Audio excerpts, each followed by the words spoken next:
Right, good evening everybody. Welcome to the Development Committee, 19th of October 2017. If I could just read out the emergency evacuation first please.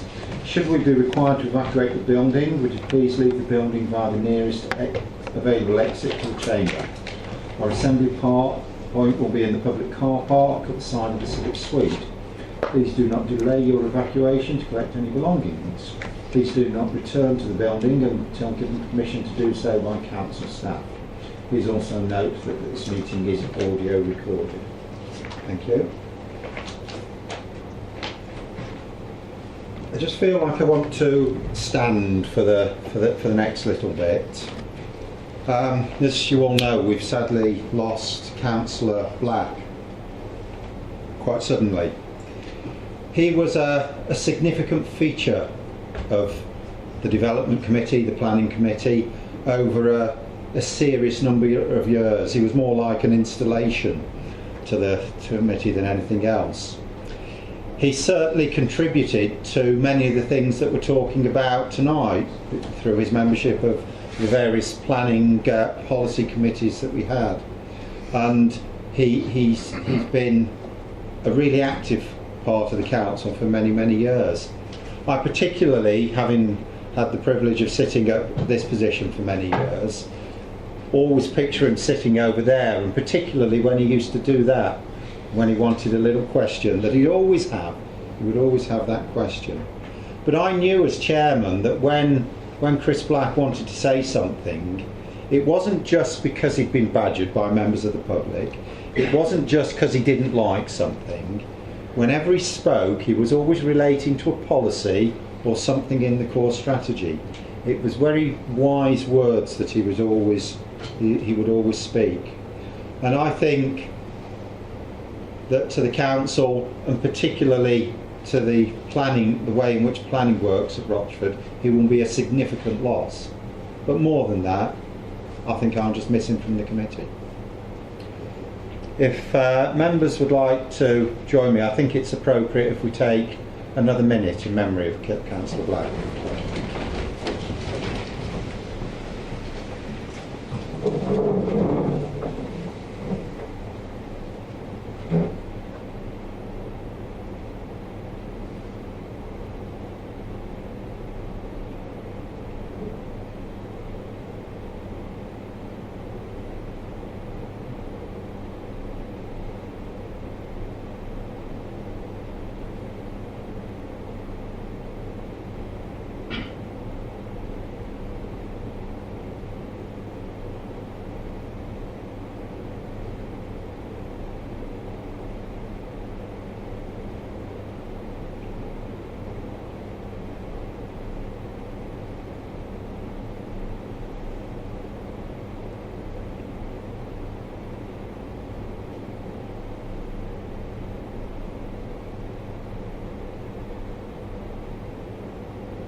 Thank you.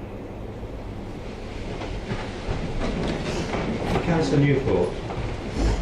Thank you, Chairman. I just wanted to say a few words myself about Councillor Black. I was very fortunate that Chris was both a friend and a colleague, and his absence, I'm sure, will be felt by many, on not just this committee, but throughout the council. He was very passionate and knowledgeable on planning issues, and watching Chris in action at several development committee meetings from the public gallery in the past provided me with an insight and some inspiration to become a councillor. When Chris first approached me to join the Lib Dems, I was adamant that I would not join a national party. However, over time and multiple cups of coffee later, Chris had persuaded me that the Lib Dems shared common values to which I already held. During his long service as a ward councillor for Downhall and Roareth, he tried and took the opportunities during development committee meetings to try and get the best outcome for his residents and protect Rayleigh from overdevelopment and increased flood risk. On a lighter note, I know for us on this side of the chamber, we will miss his constant supply of wine gums that he happily shared with us. I, for one, wish that I could have had the benefit and his friendship and his years of knowledge and experience for much longer. Thank you. Thank you. Councillor Mountain. Thank you, Chairman. I'd also like to say a few words, if I may. I first met Chris in 2010. I was out canvassing on behalf of a prospective Conservative candidate for Grange Ward. I was on Love Lane. I knocked on a door and out came Chris Black. It was funny as the realisation dawned on me that I was standing in front of the Lib Dem opposition leader asking him if he'd consider voting Conservative. In good humour, Chris assured me that I couldn't count on his vote. However, he would be happy to discuss local issues and politics with me any time I liked. Well, over the years, I was both a Conservative and an independent member of the council, and I'm very pleased that I did take Chris up on his offer on several occasions. His experience and knowledge of Rochford District was invaluable, and his desire to speak up on behalf of the residents he served was evident to anyone that ever met and spoke to him. Recently, on Development Committee, Chris, as has been mentioned before, would turn up and would share wine gums as matters were being discussed, and that's something I will miss. And so tonight, Chris, wine gums from me. Thank you.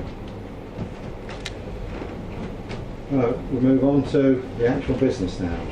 Item 1, apologies for absence. Have apologies from Councillor Shaw, Councillor Wilson. Item 2, our substitute members have Councillor Cutmore for Councillor Shaw and Councillor Mr Hoy for Councillor Wilson. Our non-members attending, Councillor Hughes, Stanley, Liffey-Gill, Gooding and Hazelwood. Thank you. Minutes of the meeting held on 24th of August 2017. You have to sign those as a correct and accurate record of that meeting. Yeah. Thank you. Item 5 is declarations of interest. Councillor Cutmore. Chairman, as a member of Essex County Council, just bear a non-pecuniary interest in items 6 and 7, just to say I've had nothing to do with either of these applications or anything to do with them at all within Essex County Council. Thank you. Mr Williams. Chairman, non-pecuniary interest being a member of the Rochford Parish Council, Ward Councillor, and having a sister living in Rochway. Thank you. Councillor Steptoe. Thank you, Chairman. Not pecuniary interest as I'm County Councillor for the Roche South District, which Rochway falls in, and also Ward Councillor. Thank you. Okay. Right. On to item 6. Just for our visitors this evening, the way it works is that we will have a presentation from our officers. Then, if there are any people who are already registered to speak, they'll be speaking for a maximum of 5 minutes each. And then we go into the members' discussion, after which there'll be a vote. So the first item is Castle Point and Rochford Adult Community College, Rochway, Rochford. And who's taking this one? Thank you. Thank you, Chair. Good evening, members. I'd like to kick off then.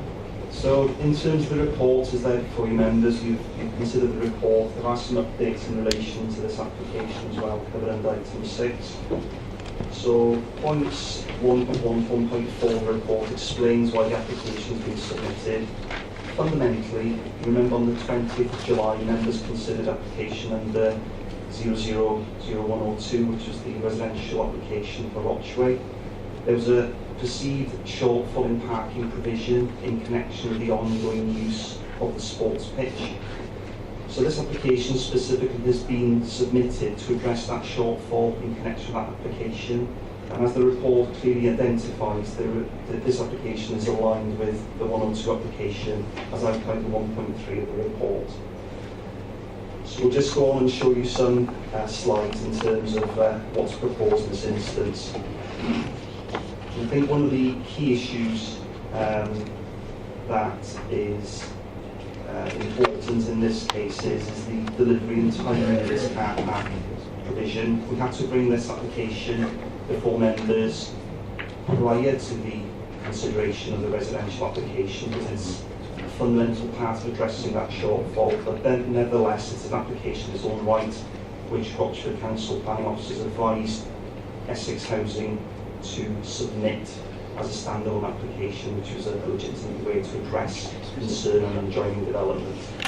So what we have in front of us there, members, is, and I'll show you the defined red line, but that is the U-shaped building. Here is the community college, and the application site is to the rear here, within this area of, at the edge actually of the sports pitch. It's important to emphasise that it doesn't actually encroach on the sports pitch, and I will show you some slides in a moment to demonstrate that's the case. If you could probably move on to the second slide, please, Rob.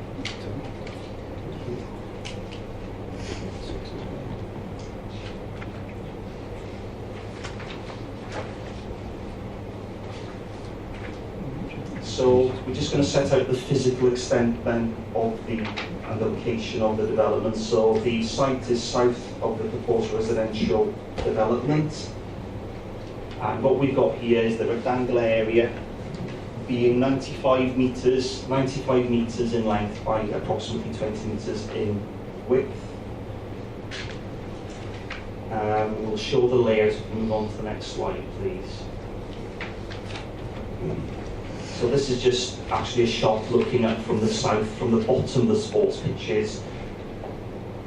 So the site is right on the edge, and basically, as members will appreciate from the previous slide showing the red-lined area, the site actually is consistent with the rear extent of the built form of the actual college building itself.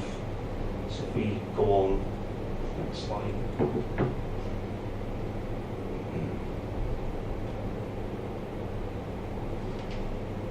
Sorry for this, members, the machine's a bit slow. We'll try and perhaps continue. So in terms of the, very slow, isn't it?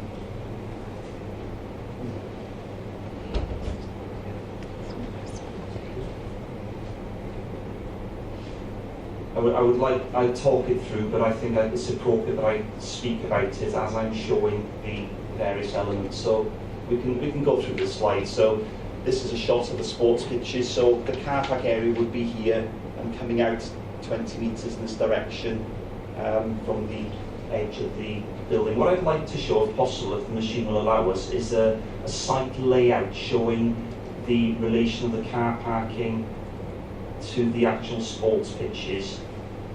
There is one there. This should be in order, actually. I'll just explain, and as Rob's battling with the machine, the application also, members will note from the report, the application also seeks the principal consent for the siting of 2 demountable buildings. The purpose of those demountable buildings, one being will be a minimum of 16, that's the one, Rob, that's great. One of the buildings, so it's the principal consent for the siting of 2 demountable buildings. The site plan there, that's great, thank you. The site plan here actually indicates where the 2 demountable buildings will actually be located. So although the material appearance of the demountable buildings at this stage is not critical, it is seeking consent for the siting of those buildings, which is key because one of the key consultees, which the response of which is included within the update, a key part of this development is to not only to provide sufficient parking for the ongoing use of the sports pitch, but also sufficient facilities which support the continued use, i.e. changing facility and toilets, etc. So the plan is sufficient in that it clearly sets out the location of those pitches, and one according with the specifications laid out by Sports England. What I would say is that the applicants have been very proactive in seeking an agreement with Sports England about the specifications of those demountable buildings as part of the scheme. But I would emphasise that the material finish and actually what they look like, we don't have those details at present. We have details of scale which is sufficient for us to make decisions regarding impact upon the openness of the green belt, etc., which is one of the key issues that I'll come on to. So I think what this slide seeks to show is it's important that there's no net loss of sports pitches. And what this slide clearly demonstrates is that you've got parking for up to 50 vehicles in parallel configuration being served by the central spine road then, which will serve the site. And then you've got a layout which shows actually a reconfiguration of the sports pitches, but no net loss of sports pitches, football pitches. So in terms that was a key consideration for us as an authority, and that was a key consideration for Sports England, which have looked at this case in some detail. So we'll move on. Just make some notes to help myself. We've got a section drawing somewhere, Robert. The next slide down, I think. So I think the report does indicate that there is a slight differential in land level between, if you remember a few slides back, there was a little bit of a lip at the end of to the rear of the building. So there's a little bit of a drop down, probably 0.8 metres, something in that, within those parameters. So this section drawing actually shows a very slight gradient. So the engineering operations are what I would call de minimis there, immaterial in some material planning terms, but that has been provided just to show how actually, in reality, access will be gained via that central spine road into the site.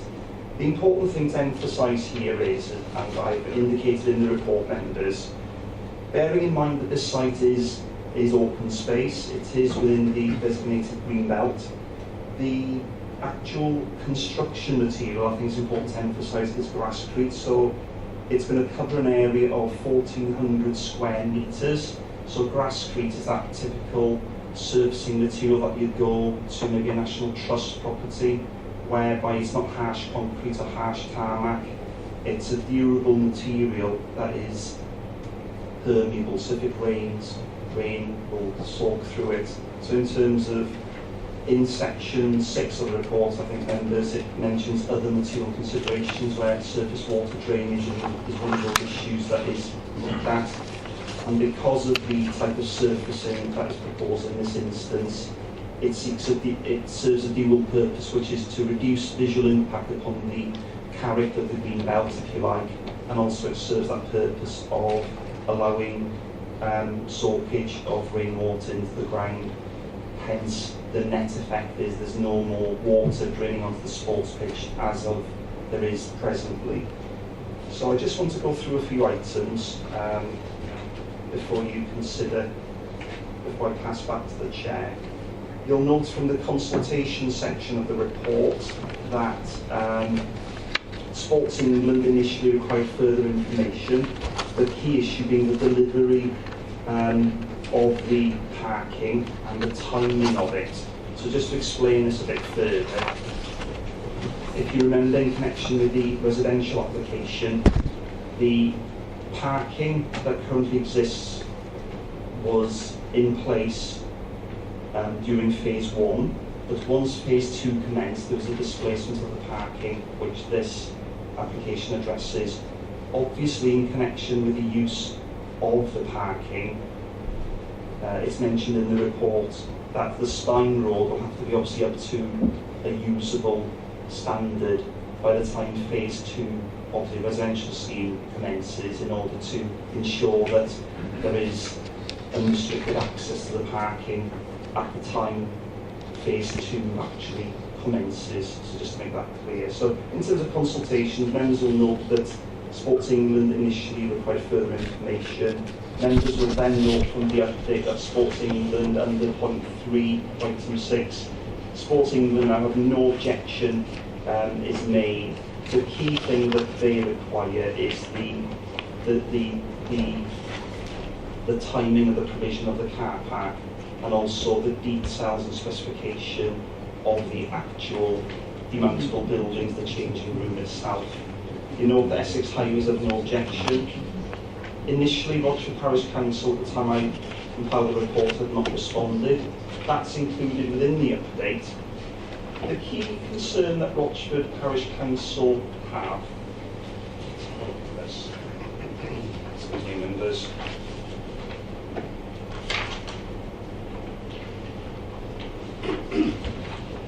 of some concern. So just bear with us, please. Rochford. Item 2, isn't it? Yeah, members objected to this application as they felt it was inappropriate development in a limited area, especially as a community asset had been taken away, and the applicants wanted to replicate this with a portable structure. So it is as read, really, but the principle here is that that the structures proposed as part of the development, i.e. the demountable buildings, they'll provide electricity supply, they'll provide a WC facility, and a minimum of 16 square metres changing room space. And basically on that basis, that specification has been worked up with Essex Housing and Sports England. Sports England now, as outlined in the update, has indicated that it has no objection to the scheme, providing that those two safeguards are met, the delivery of the parking provision and the delivery of the demountable changing rooms. So there's an objection also from the occupant of 21 Rochford, objections on the same basis that they felt that perhaps a permanent building would be better than a demountable building. So the update then cover the two conditions, phasing the timing of the delivery. Yeah. So the key issues then, just to round up members, the key issues then in terms of section 5 of the report points out the material planning considerations. So as members will note, we're duty bound to determine applications in accordance with the provisions of the development plan. And therefore the key issues are the appropriateness of the development within the green belt. So the National Planning Policy Framework tells us if development is inappropriate, then it points away from it being sort of feasible to have development in the green belt. So the key issues covered by the report, as members will note, is the impact of the car park on the sports pitches in terms of whether it's going to prejudice the ongoing use of the sports pitches, and I think that slide here demonstrates that 4 pitches will remain in use.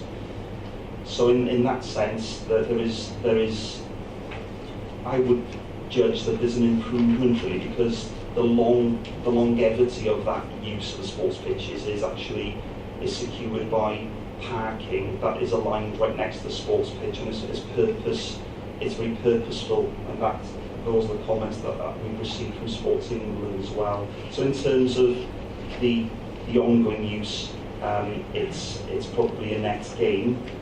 And then in terms of whether there's any visual harm would arise from the proposed development, and that's covered by point 5.3 to 5.14 of the report. And 5.12 of the report is the conclusion that on the basis of the materials used, which is not giving a harsh visual appearance when you're looking at the site from the sports pitches, that the conclusion reached in the officer report members is that there would be no demonstrable detrimental impact on openness. So it's not a harsh tarmac surface. And also the demountable buildings would be aligned with the new residential development if that were to proceed. So in terms of they're seen against the backdrop of built form. So developments basically will support an existing use. So the surface water runoff has been dealt with previously. The recommendations, there is a slight revision to the recommendations. One point that was raised, and which has been clarified by the applicant. A point was raised regarding the potential in terms of how one would control an authorised use of that car parking area, potentially at night times or at times outside the use of football pitches. And the applicant has responded by indicating that at that point of access to the car park here, from the actual spine road, there's a suggestion that if perhaps in order to address that concern, that a barrier could be put in which has got some element of control for use by the people using the sports pitches. I would like to add also that there is support by Hambro Colts to this scheme. They're very supportive, and a letter again noted in the report members that a letter of support was received from Hambro Colts in relation to this development that fully supported of it. So just to conclude then, I would say that it is appropriate development within the green belt. It serves a useful purpose in terms of ensuring the continued use of the sports pitches, and it's deemed that has no demonstrable visual impact upon the character and openness of the green belt. And therefore, just with the revised recommendation that a further condition be attached in relation to the provision of barriers, it's my recommendation that the application be approved. Thank you. Just double checking that there is an addendum to the report that you've got for both item 6 and item 7. So just make sure everyone has got that for completeness. I do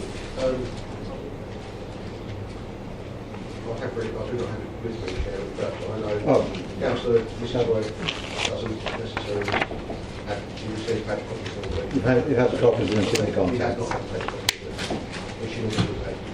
We can just double check.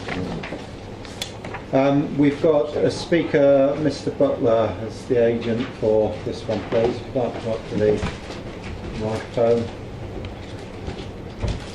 5 minutes. Thank you. Touch the button.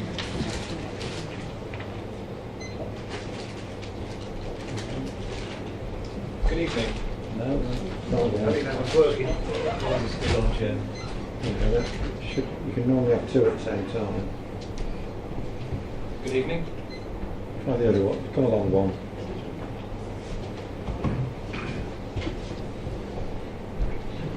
That's it. Thank you. Good evening. Good evening, Chair, members and officers. I am Stephen Butler from Bidwells, the planning consultant appointed by Essex Housing at Essex County Council on this site. This application is intended to address the objection from Sport England that was received just before the application for the redevelopment of the former Adult Learning Centre on Roachway was presented to the July Development Committee. That application is the next item on tonight's agenda, and our project architect is here to speak in respect of that scheme. Since July, we have been liaising closely with Sport England to address its objection, namely that we needed to provide a displacement parking facility for the playing fields to the south of the site, so that the future use of the playing fields would not be prejudiced. The car park proposed by this application addresses this objection. Furthermore, the proposed demountable structures would contain changing and toilet facilities for the users of the playing fields, the Hambro Colts Youth Football Club. This would represent an improvement on the basic, limited facilities currently available to the Colts on site. The proposed development would be acceptable in Greenbelt terms. Sport England now raises no objection to the development. The Hambro Colts are fully in support of the scheme. Crucially, the improvements to the facilities currently available to the Colts are reliant upon the approval of the application next up on tonight's committee agenda. I trust that you will take this into consideration of our Roachway proposals tonight. Thank you. Thank you. Okay, the first, Councillor Stanley, as non-member you've indicated. Thank you, Chairman. I'm pleased to see that the... Use your microphone if you don't mind, please. You don't need to stand for this one. Thank you. I'm pleased to see that some precautions have been made for discharge of water over the whole site.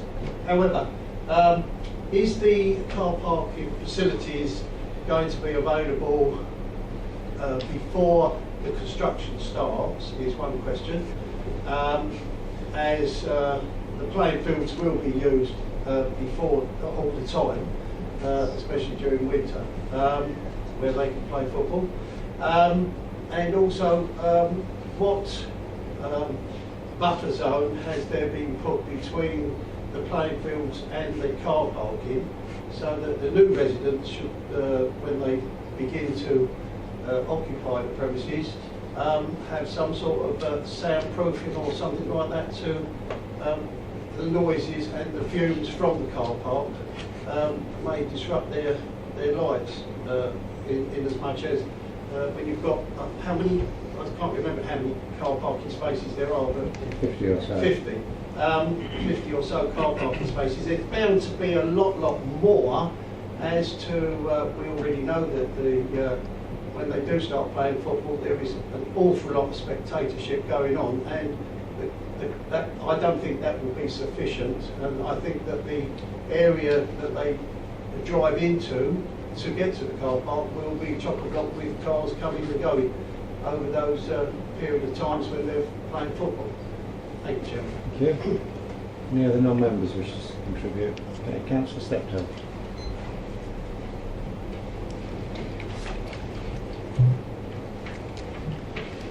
Thank you, Chair. I've got a number of questions for clarification, if I may. First of all, picking up on the car parking spaces, I believe you said there was 50. How is that being calculated? I've worked out, I couldn't quite work out whether it's 4 or 5 pitches. If it's 4 pitches, I make that possibly 44 cars just for the team players. What about the supporters, and what about the support services required? Where's the parking for them? Secondly, there's obviously going to be increased parking, assuming that the rest of the site is developed. There will be parking within those roads on match days. How is that going to be controlled? And there's obviously a flashpoint there between the potential residents and the parking. I wasn't quite clear where the demountable building was going to be. I think I'm working it out. It's on the bit of the car park, just there, yes. Will that require services put in there? Particularly, I'm assuming there's going to be toilets in there, waters and what have you. Where will that be connected up? The speaker did mention there that there was going to be a potential control of the car parking entrance to stop the residents using the car park as their own private car park during non-match days. So I'd like some clarification on that. And picking up on that particular point, does that require a proposal to add that as the conditions? I can answer that last one quickly. That's a recommendation that will be part of what they look for. Councillor Cutmark. Okay. Sorry, Chairman, I wasn't going to stop the councillor. Just a couple of things, if I may, Chairman. I mean, I used to go with my son to these fields many years ago. It is many years ago now, when he used to play football locally. I always remember the pitches because they're slightly ramped, if you like. They're not quite square. They're not level. So there was some interesting behaviour from some of the footballs that were kicked, but there you are. But when I remember being there on a cold January morning, cross-legged, because there were no facilities there at all that you could use when people were playing football, etc. as a spectator. So it was a cold day. So I think the provision of facilities there now will be really good going forward, and I think that will actually improve it as far as that's concerned. I'm pleased to see, I think, that where the cars are going to go, I don't think they're going to interfere with the football, etc. going forward. And I just would like some clarification, if I may, on the Spine Road. Is it actually 2 cars width, etc., to actually access it? If the officers could please just highlight that for me, I'll be very grateful. Thank you very much, Chair. Thank you. If you wouldn't mind dealing with the questions, we've got issues on the timing of the work, the buffer zone, parking spaces, the access and the road width. Thank you. Right, okay, then the first question I noted was in terms of clarity as to when the car park is to be provided. So I think the report, if I'm correct, actually, basically, if members remember back to the 20th of July, some time ago now, the issue was that you may remember that on the residential plan, it showed a parking provision in that area to be occupied by phase 2, whilst phase 1 was actually being developed. So the need for the car parking provision is going to kick in on the commencement of phase 2.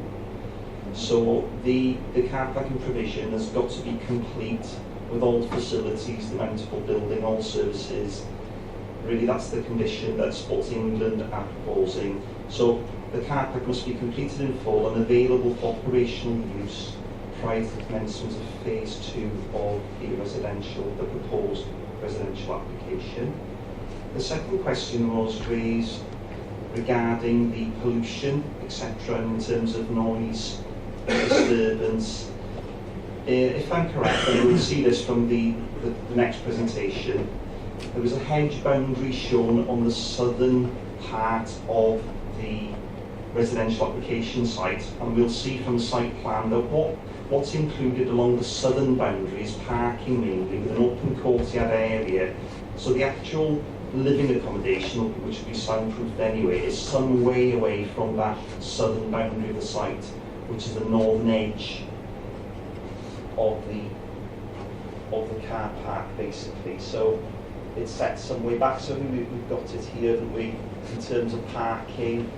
So what the landscape plan shows is a hedge along here, but in terms of subject to condition, we can look at if it's needed, if it's justified as a requirement of planning condition, if it's justified on that basis, then the authority members can consider the merits of the type of landscaping that members would like to see here to mitigate against any perceived impacts of noise or disturbance, pollution. But just to note then, obviously the built form, although this is part of the residential planning unit of phase 2, the actual built form itself is quite a way back, isn't it, from the boundary with the car park. There was an issue about the adequacy of the parking. I'd like to refer now to an email we received from the agent regarding this exact issue, so I'd like to read it if possible. The Essex County Council parking standards for D2 leisure uses state that 20 spaces should be provided per pitch, plus 1 space for 10 spectator seats. The inclusion of spectator seats means that the standard anticipated to cover various scales of sports pitches at once.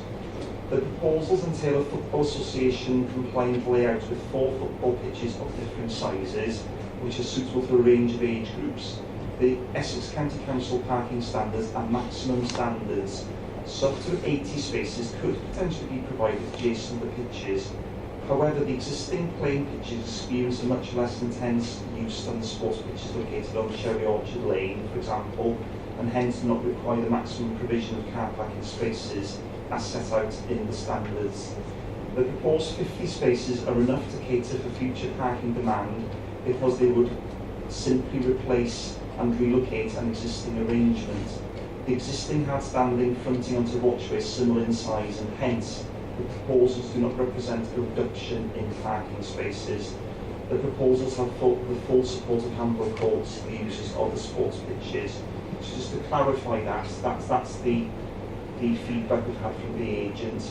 And I think just in terms of assisting members' consideration of this matter, I think the key issue to consider, given the displacement of the parking, is planners and members have asked themselves the question, will this provision make matters, will the net effect be any worse than the current situation?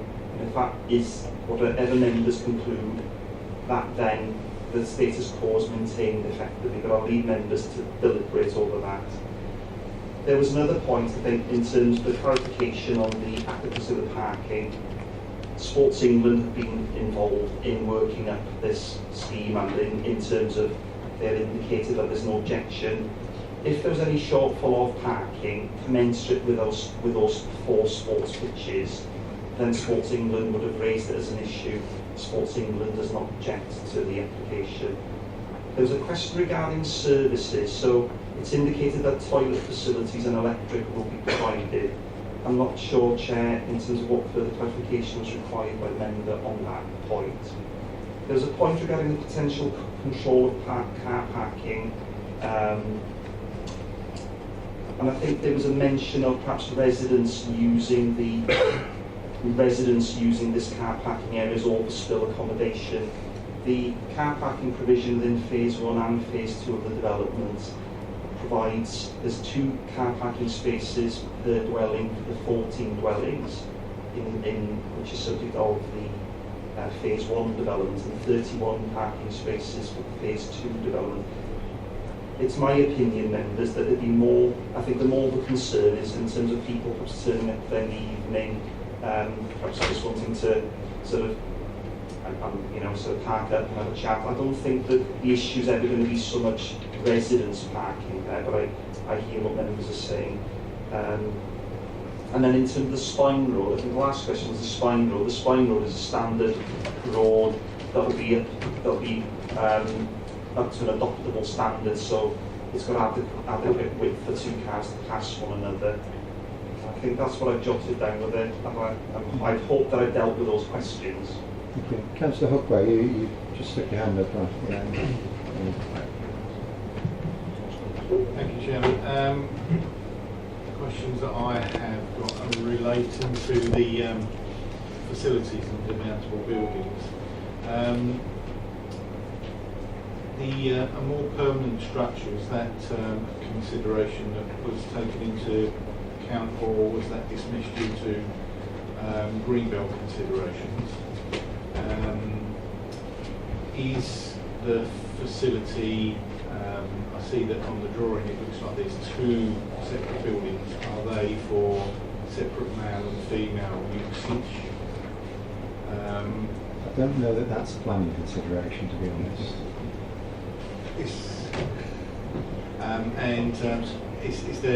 Is there any indication as to the number of changing facilities? How many teams are likely to be able to occupy these facilities at any one time? Thank you. Councillor Williams. Thank you, Chairman. Knowing this area as I do, we are going to have, if this proposal goes through, 50 parking spaces.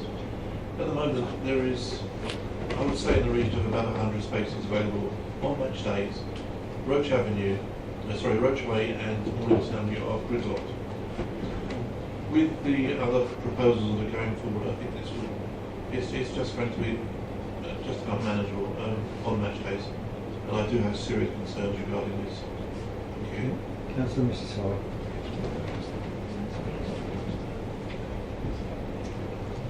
Yeah, I have a great problem with this because the cancellation of it is a thing.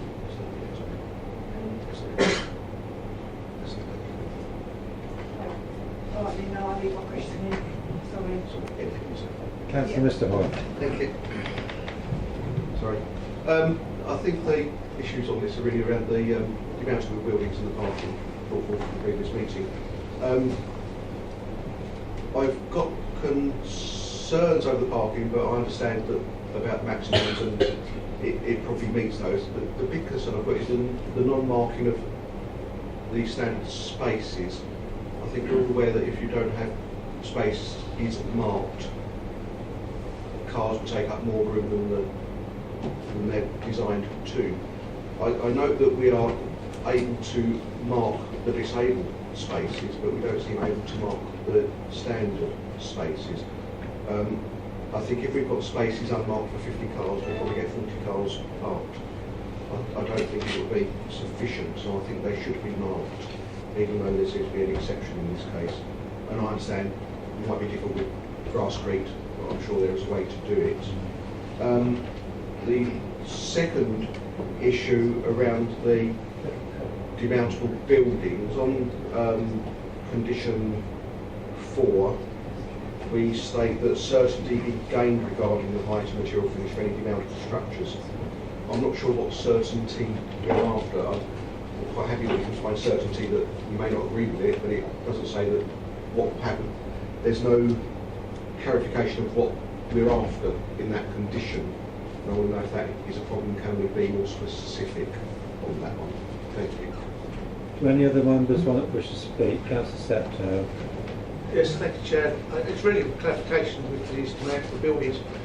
Can I ask whether they are of the porter cabin style, or are we thinking container style, which I have a concern about? Any other members wish to raise anything? I'll ask for the questions to be answered and then we'll sum up and move forward. Okay? Sure, just on the point around the water cabins, the application particulars don't include the details, hence the need for the condition. So they could be water cabin style or container. The purpose of the condition is to drill down on those details for further consideration by the condition. Councillor Hoy's question. Right, so you've mentioned the mountable buildings, so as has already been indicated. Sorry. So in terms of I did say in the beginning of the presentation that the actual site area for the mountable buildings as shown on the plan, that makes it clear in terms of that sets out the scale, so they will occupy that footprint. But in terms of, say, height and width, the width is determined by the pitch there. But in terms of height, it's correct to say that that's the purpose of the conditions to work up the specification. I think Sports England actually have an input into this. So in terms of addressing adequacy of male and female usage, if that was a relevant planning issue, that would have still have been a point of objection from Sports England. That isn't so much the issue, it's to do with whether incrementally the actual facilities are sort of adequate given the 4 pitches. Sorry, Chair, can I clarify the question I was asking? Because it's not being answered. Okay. I think you gave exactly who asked what, so that was all. Thank you, Chairman. The question was around the condition for it. It wasn't around the facilities for whom or whoever. It was around the certainty gained regarding the height and material finish of the building. There's no mention of what we regard as acceptable in relation to height in that condition, or what we regard as materials in that condition. Bearing in mind, I'm not looking at Sport England issues. I'm looking at Greenbelt issues in particular. That these buildings are in the Greenbelt and on the edge of the Greenbelt. That was the issue. The material should be appropriate for that. That was the question, and how and the certainty around that. Rather than just saying certainty, it doesn't specify anything. So in terms of the condition, that is the purpose of the condition, is to nail down exactly what is appropriate. But generally speaking, the mountable buildings are no more than sort of 2.7 metres high. They may be off the ground a little, but in terms of that is the purpose of the condition, is to ensure we'll nail that down basically by the condition. So if they were proposing a shiny finish, for example, we can as an authority have got the scope to consider what is acceptable in terms of material finish. Sorry, Chairman, on that one, could I suggest, with the agreement of the Board of Councillors, could I suggest we might do that with the consultation with the Board of Councillors? Consultation with the Board of Councillors, yeah. And then there was the parking issue I asked as well. So my only remaining comment about the parking is, if you notice that currently the parking within the frontage area of Rocktree building isn't marked. So I accept the point there is a point there in terms of probably reduced parking capacity because of non-marking. But I think from a planning perspective, there's 3 words, and that is, what's the harm? Does it make matters any worse than presently? And the answer is, I've got my own conclusions I've drawn, but I'll let members deliberate that. Is there a material harm? But by the same token, it's only fair to have that discussion, isn't it, about, well, if we're having a replacement parking facility, then members have to decide what is appropriate. But I think we have to concentrate on actually what's the net harm. Members, on point 5, recommendation 5, can I suggest an amendment to that, which simply adds marked in an appropriate style, because there are various stud methods that are cheap and simple enough without causing any particular harm. Would members be in agreement with that? Specifically just on the studs, or appropriate mark. So that's a small amendment to condition 5. Okay, thank you. Councillor Cutmore, you just had a question. Quickly, Chairman, I'm looking at 6.6 item 2, and it doesn't, I'll say what it says, the vehicle parking area indicated on planning drawing, blah, blah, blah, including any parking spaces for the mobility, so it says including, shall be hard surfaced, sealed and marked out in parking bays. Now, I think Councillor Hoy said they weren't marked out in parking bays, but I think that's the intention, and that I think is the stuff you're talking about. Yeah, well, condition 5 now I feel will adequately address that. Yeah. Councillor Steptoe, you wanted to come in. Yes, Chair, I just wanted to pick up on the point that Councillor Hoy raised, that the style and the appropriateness of the demount of the buildings should be in consultation with all councillors. Yeah. And I'd like to make sure that Yes. that's within Yeah. the... Right, members, we have a recommendation in One small question. very small place. I think we've had virtually exhausted everything. I've noticed on the drawing that the area to the left of the demountable buildings is not designated for anything. Is that for a particular purpose? Because there could be some additional parking spaces on that side. Vehicular access, ambulance access, grounds equipment access. Just, yeah. Thank you. We have 6 conditions printed on the main document and the 7th one on the addendum. We have a small adjustment to item condition 4, including consultation with ward councillors. We have a small amendment to item 5 about marking the bays in an appropriate way. So we go to the vote. Those members in favour of the recommendation for approval, please indicate.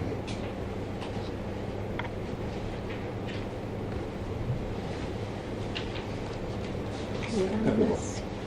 Thank you very much. That item is approved.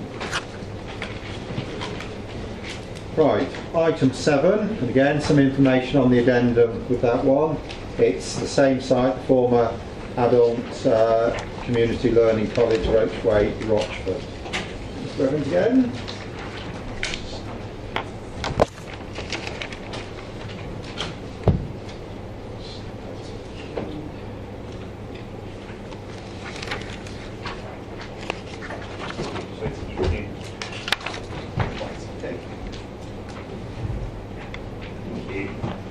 So, bear with us on this presentation.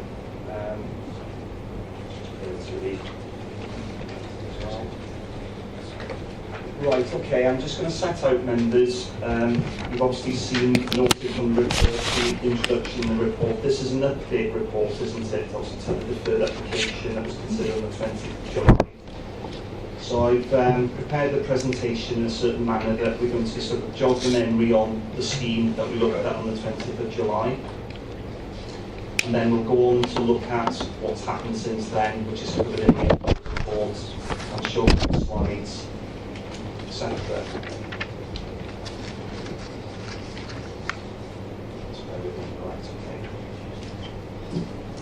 So I'm going to give you a brief overview of the proposals, then I'm going to run through the items covered under point 1 to 11 in turn. Chair, excuse me interrupting. Is it possible to perhaps turn the light down at the front so we can see that a little clearer, please? Just the contents as well.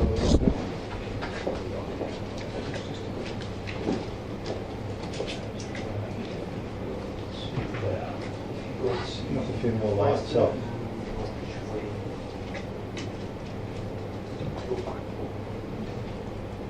These ones. You get those ones on. That's it. That's it.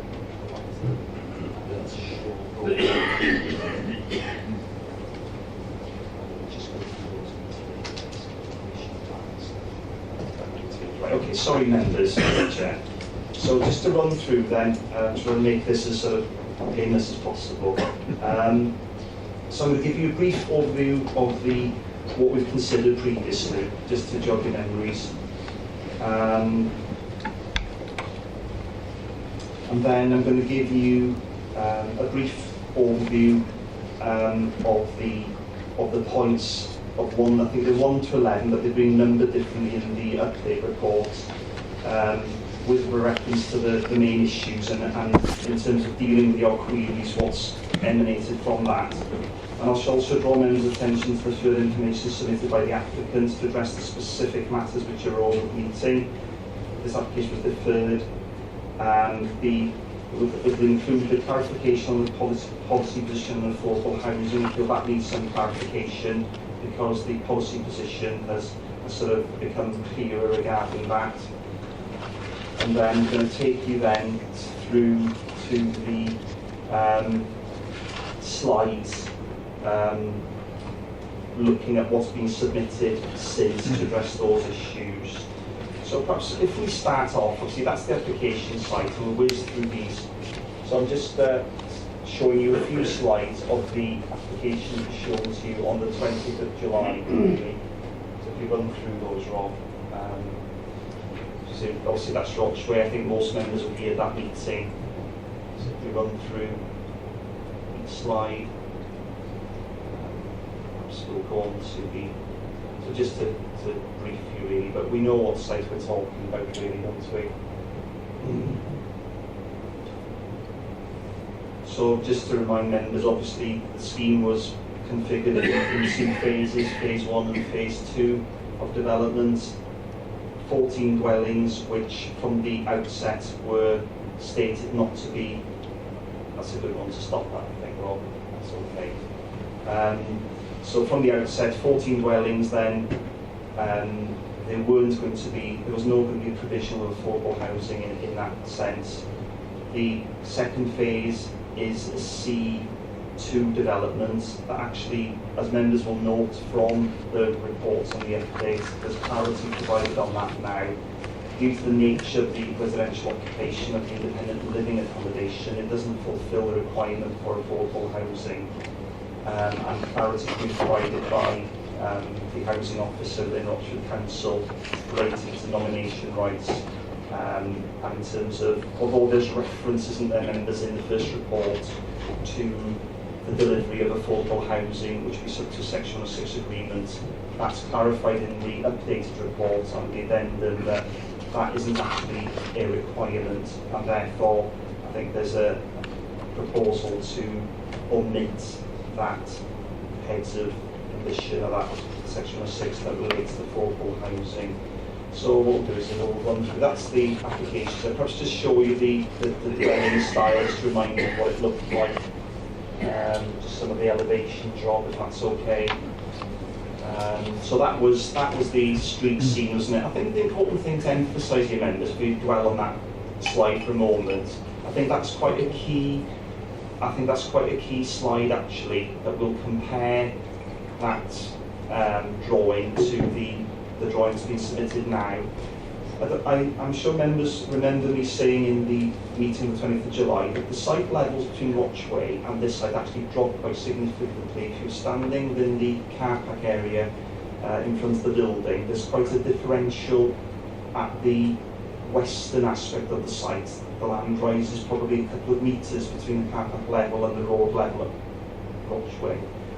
And in terms of, I think what's significant about that slide there, the street view from Rochway, is the independent living accommodation then on the left as we look at it.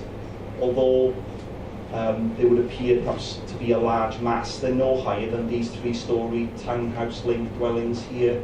And I think the site slightly drops away as well. So I think it's important when members consider design issues to bear that sort of elevational view in mind. Of course, we can go through a few more of the slides, elevations, and we'll move on, Rob, to the updates. So that was phase 1, and then here was the parking mitigation whilst phase 1 went ahead. Just move on.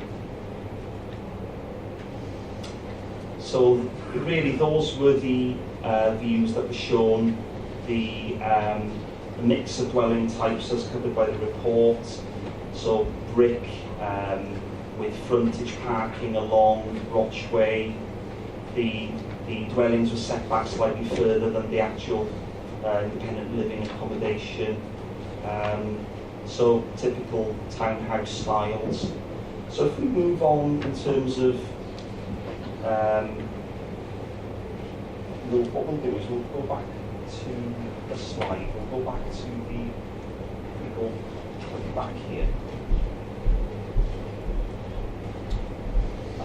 And then if we go to these now, I think I'll run through these. So since the members will note then there were 11 points from there in terms of the issues that were raised.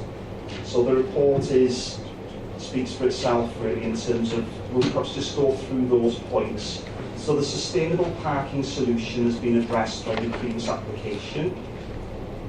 The amount of car parking on site, including visitors parking spaces, so my report covers that. That was point 2 arising out of the minutes.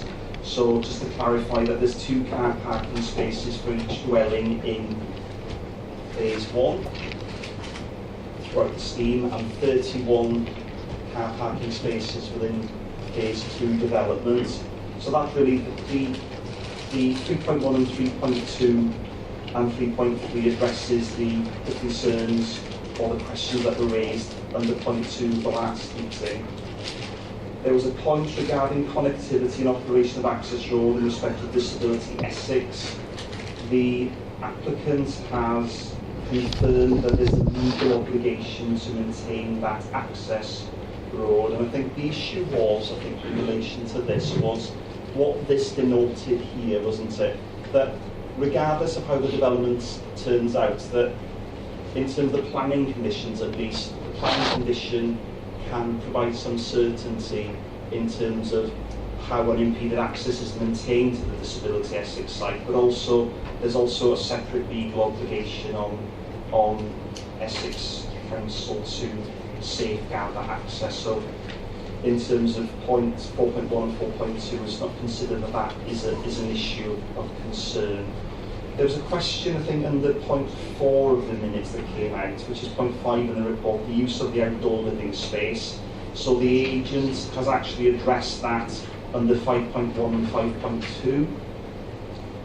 Members will note on page 7.5 there's a coffee shop, there's a hair salon, scooter storage facility, and a formal informal quiet lounge. And as we hopefully look at some of these images, we can try and get an appreciation when we look at the design, which we're going to focus on how that living space would work and how it would relate to the actual accommodation itself. It's the outdoor living area is an intrinsic part of the living accommodation, really. It's an extended part of accommodation. It's communal space. There was the question regarding the phasing of the road and how that aligns with phases 1 and 2 of the development. I think that's been covered perhaps under the previous application. But so the road has to be adequate, doesn't it, to serve a separate development now, which you've just approved anyway. So I won't sort of mention anything more about that unless there's further questions arising out of that. And then there was the contribution towards community sports facilities, and that's been partly, it's been addressed really in terms of the separate application we just considered, that in itself is a contribution, and that's covered in 7.1 and 7.2. And then there's been a response from Essex Council Highways to the application. That's included as an update to the application. At the time the report was written, there wasn't a response. But there is a response, and it's covered under point 4 of the planning of the addendum there. So there's no objection from Essex County Council in relation to the application, subject to planning conditions. And I think in terms of how the authority would see that is, you know, in terms of the use and application of conditions, those conditions would be worded either similarly or identical to what's been advised, but we won't necessarily use exactly the same conditions, but the spirit of what we seek to achieve will be the same. But we just have to a bit of caution perhaps about, but they are standard conditions, so we'll check those in terms of to see whether they're appropriate for that circumstance, and that we make sure that we get safeguards by those conditions. So the parking and mobility scooters, that has been actually responded to by the agent. And in point 9.1 of the report, the site is designated such that the ease of mobility from living to communal space is facilitated incorporating open areas on ground floor, communal areas. But in terms, I think the agent actually has addressed this also in the addendum. Let's have a look. It's covered under points, further clarification provided by the agent in point 1. And it's covered parking and mobility scooters on the front page then. So provision of a dedicated scooter parking facility on the ground floor, as well as having accessible apartments, ensures a long-term flexibility of use so that the scheme meets the needs of any user group and is more adaptable to accommodate all the people as their needs change. This is a requirement of Essex County Council's independent living design guidance, which has informed the proposed design. So that developed response seeks to address the query that members had about mobility scooters. Impact of light, flight path, and aircraft noise. It was intimated that London Southend Airport didn't have, hasn't got an objection, so we have nothing really to add on that specific aspect. And then we move on to the design. And what I'd like to show now is some slides. We'll go through them. So yeah, we'll start the landscape plan, that's fine. So we'll go through these in turn. I'll explain about these. So since the, yeah, there we go, thank you. So page 7.7 of the report, and it's point 11, 11.1. onwards really. So at the bottom of page 7.7 I've drawn members' attention to additional plans which have been submitted since the deferral of the application.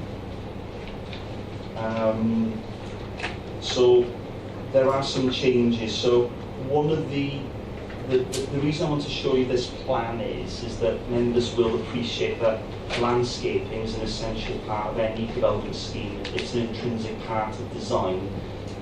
And what I'd like to sort of point out to in terms of these creating sort of green areas along the frontage. So this is an amended plan, and I think it's, let's have a look at it. I'll just go through. It's an updated landscape plan. And basically what it is, it's extended the landscaping along this eastern boundary. There's going to be hedge boundary with trees along here, and we'll see from the amended elevation drawings, you know, how sort of trees are integrated into the scheme and into this hedge boundary, because this is the east boundary with the open field, and obviously the sports pitch is down here. So that landscape plan, there was a series of documents submitted to us, I think received and stamped on the 6th of September, which looked at design. It's fair to say that there are no fundamental changes in the design of the independent living accommodation, and I'll go through some slides to show you the changes to the elevational treatments of the 14 dwellings. But I wanted to start with this landscape plan, which shows the applicant's commitment to incorporating landscaping as part of this design. So even in terms of landscaping along here. We'll move on to the next slide, please. So, apologies for this. The next slide I was going to show you was a landscaping plan, very similar to the previous slide. And what the applicant has done, they have provided a landscaping plan showing where, you know, the treatment of boundaries. What have we got now, Rob? Is it? Yeah, so I just want to go down now, general regional. So the machine isn't helping us tonight, members. I'm sorry about this, but beyond my control. The next slide, basically, there we go. So that isn't particularly helpful, but there was the. So I just want to go through the slides in order, but obviously it's not helpful. If we have a look at the planting specification, I'll go back one. I just want to go through them in order if possible, if the machine will show them. So Yeah, so further to that very green image I showed you, what we've got here is, is obviously we're not going to read, there's Acer campestre and all sorts of tree species, but what that demonstrates is that is aligned with the plan I've just showed you, which is basically showing the species of trees to be planted, the field, the hedge species to be planted. So it basically demonstrates, in accordance with the previous slide that I showed, there's a real commitment to landscaping the scheme, and that is a plausible element of the design. So we'll just move on to the following slide, if possible. There we go. So what this plan shows, great, thank you. Members will see just about what we've got here. It is critical. What we've got here is some lines here. So this is a landscaping plan indicating the treatment of boundaries. So as we come into the site, what we've got here is we haven't got close wall fencing, we've got stone wall, we've got brick walls. The blue denotes brick walls. At the site entrance, we've got orange, which denotes a wall and rail boundary, which is 1.2 metres high. We've got the yellow, which is a brick wall with 1.8 metre high wall there. The close wall fencing, which is possibly, members have their own view on close wall fencing, but the close wall fencing is pretty much limited to forming the boundaries between the rear gardens backing onto one another here. So one will not see, other than close wall fencing behind what will be a hedge boundary here, the close wall fencing will be basically limited to the rear aspect. So when one is coming through the site, they will not be greeted with 1.8 metre high close wall fencing, and that is something that I think is plausible, and it's a good aspect of the scheme. So we'll move on to the next slide, please. Possible. That's the same one. We'll move on again, please. So again, that is what we've got there. We've got an updated, that is an updated street scene, and basically it is difficult to discern. So that is the updated street scene that's actually been submitted. And if we compare it with the next one, which is O7, the original street scene, so members would not be able to probably discern what the difference is, so I'll point them out to you. There isn't any difference on the independent living elevations. It's acknowledged that that block is what it is, and it stands for, there's no deliberate attempt to change the design of that, it is what it is. In terms of the detailing of these townhouses, there are some subtle changes which the agent has actually pinpointed. It is difficult to actually see from this drawing, but there are some brick detailing which I'll show you in a while. There is some, basically, there's the introduction of horizontal soldier courses on these dwellings. So it's just brick banding, I think it's in this area here. So they are subtle, but they try and sort of provide a little bit of variety to the frontage. And then reconstructed stone sills. So in terms of window sills, there'll be a differential in materials there along the window sills. And the window openings have been adjusted and materials have been added. So there's a slight change in the sort of the framing of the windows, just add a bit of depth to the windows, etc. So they are subtle, and it is difficult to actually point them out, but hence the changes have been made just to try and give some variety. Just move on to the next slide, which is 08, which is the independent living elevations. So what we've got there is the first slide is the front elevation of the independent living, as seen from Rochway. So that's a living sort of almost a slide, and it shows tree planting along the front. So there's obviously glassed areas, full-length glassed areas. The second picture on the screen is the side. So if we were looking at it from the inner spine road, looking at the side elevation of it. And then the third image is the rear aspect, looking through the courtyard area from the parking at the rear from the south, looking through at the rear aspect of this elevation. So we'll move on to the next slide. 09, I think it is. So again, 09 is just the house, that's house type A, proposed plans, and they've just shown sort of variations in brickwork pattern. I think that's the main purpose of that. On to, have we got 11? Is that slide 11? 011? Okay. So 11, that's the, you'll note I'm trying to show the proposed and the original. There isn't a lot of changes, they're just subtle changes, but I felt it was best to show them. So we'll move on to, and it's the same really through house type, O13, slide 13, is the house type B proposed elevation.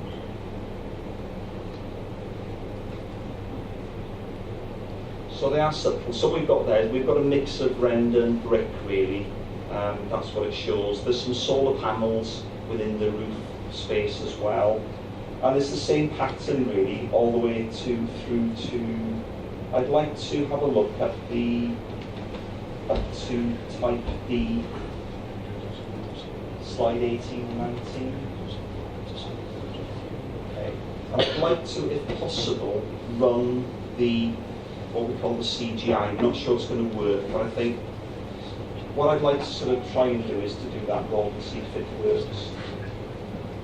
So the applicant has kindly, in order to, I'd like to sort of just, in order to encapsulate this development in terms of providing members with a true to scale depiction of the development, in terms of how it will achieve a positive placemaking, the applicant has prepared information to assist members in its consideration of this matter, hence the fly through. Perhaps if we do the stills to begin with, perhaps, yeah, please. We've had some IT problems, so we're not sure if we can show you the actual fly through, which is a video version.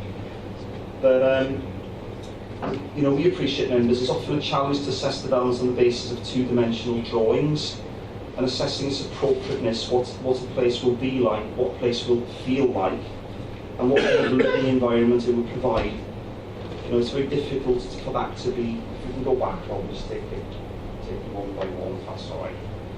So obviously, that, what I would say about that is that is computer graphic imagery, which is a true scale depiction of what that scheme would look like once developed and once the landscaping was sufficiently mature. That is, in terms of relative to all other parameters, that is basically depicts how it would be on view from Rochway. So we'll move on to the next slide.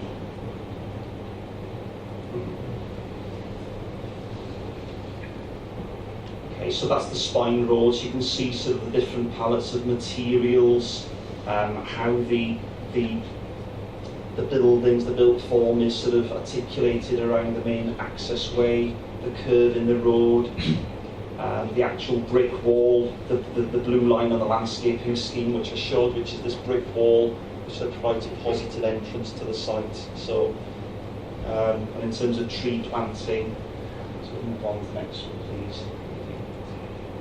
Okay, so that's the view from the east, isn't it? From the, obviously it's almost like a fly through, but that's the view from, that will be the view out into the fields to the east, into the green belt.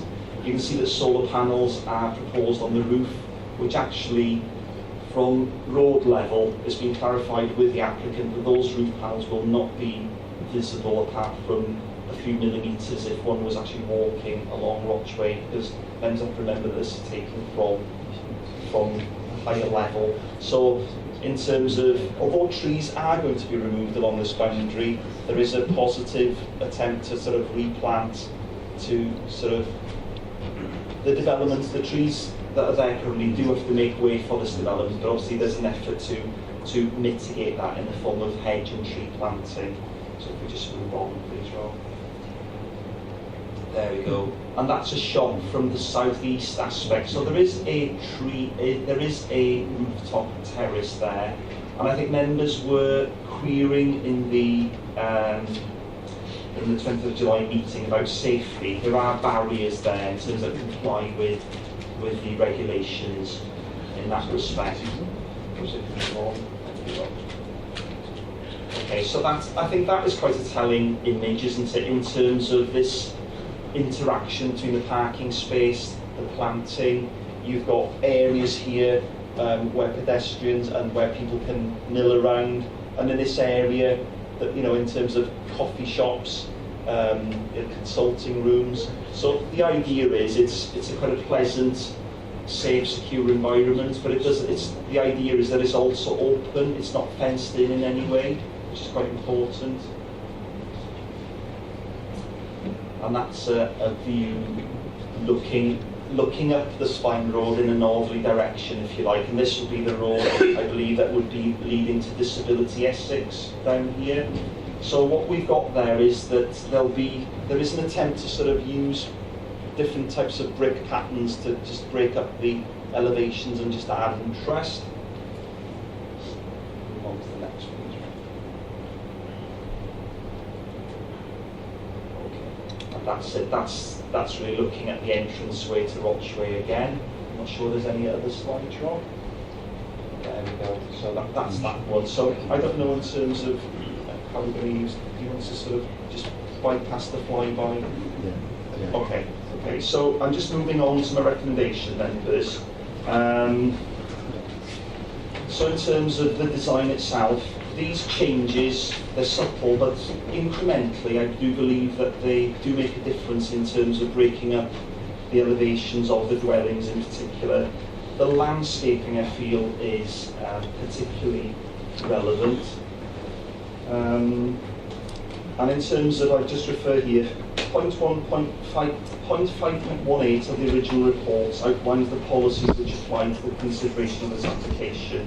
So if we look for the original report, and there's a list of policies there in the original report, and basically the key issues in terms of successful placemaking. Many of these issues are encapsulated by policy H5 and DM2. And number one, is there an appropriate mix of dwellings? So it has to be purposeful in that respect.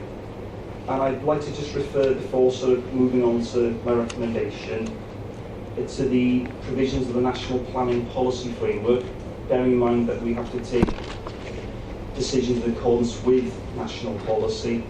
And what the National Planning Policy Framework indicates is as follows, and I think this is quite important.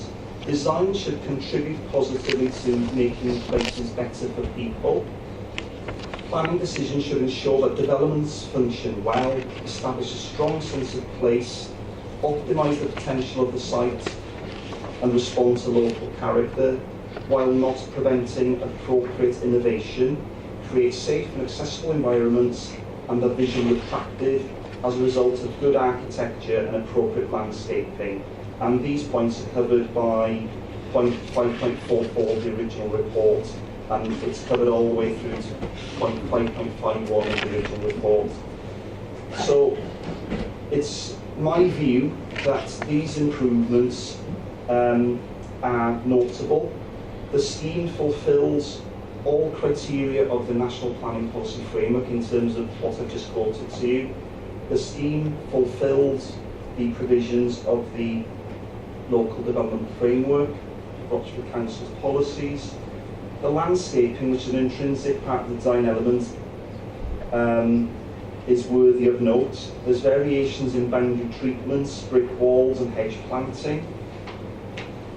So in terms of the addendum members will note that the contents of the addendum.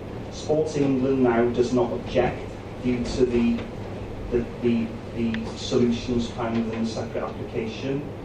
Essex Highways has now responded and has no objection to the scheme. Essex County Council Urban Design have responded, and they've concluded, I will just, perhaps because this was received today, this afternoon, at the time that it could not be included any addendum. And in terms of design, this is from the senior urban design consultant, and he's reviewed the application, and I'll just read this out. The development, quantum, layout and appearance are considered high quality, particularly in regards to the 12 townhouses which are of a simple brick construction of a contemporary style.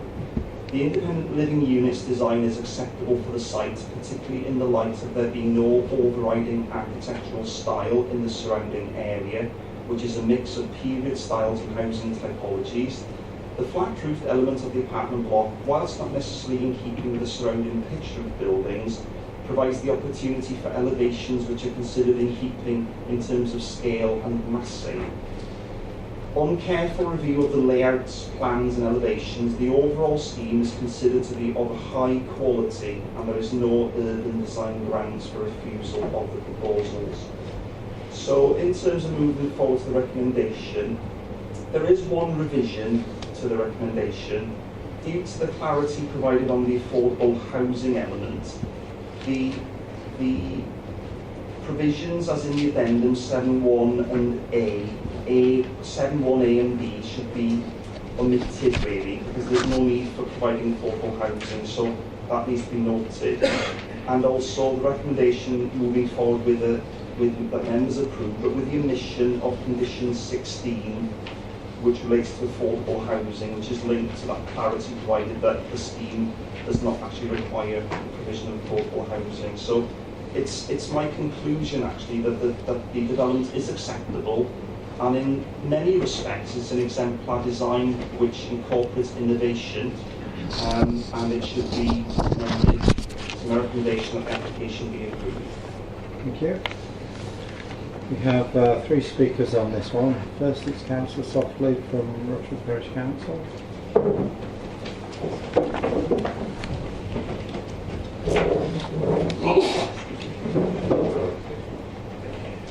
I'll use the second one.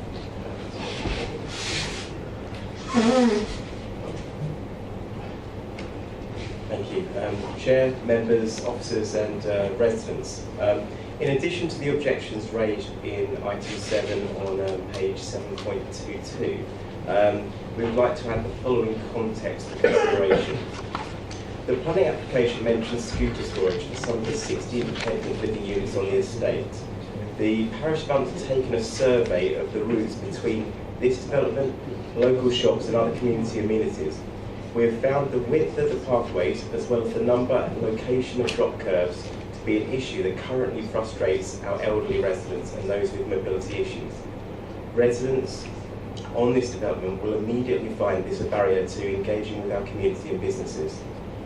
Serious thought, detail and pressure needs to be placed on the Section 106 and Essex County Council to ensure that parts of Rochford that this new community will engage with can be easily reached and that a benefit is felt by the population of Rochford as a whole, especially our elderly residents and those with mobility issues. We would also call on this council, our representatives on Essex County Council, our MPs and our residents to use this development, should it be approved, to focus on the following issues currently affecting Rochford that will only have increased pressure and demand as a result of it. The parish is tirelessly trying to introduce the 20-mile-an-hour zone in and around the centre of Rochford. This new development will place further need around the centre of Rochford for vehicles to slow to ensure that our residents are safe. The local speed watch often record motorists reaching 34 miles an hour and over on these roads.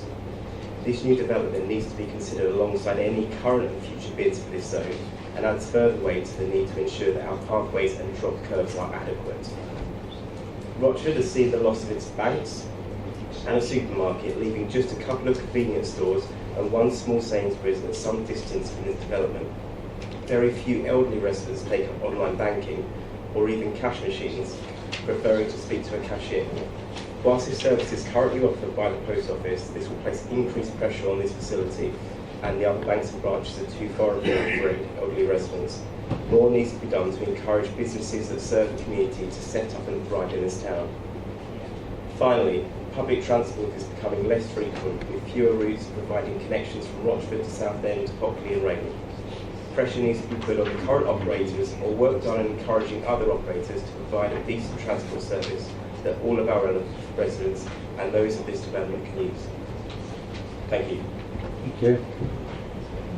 Our second speaker is Mr. Anderson, architect of Stanley Brack.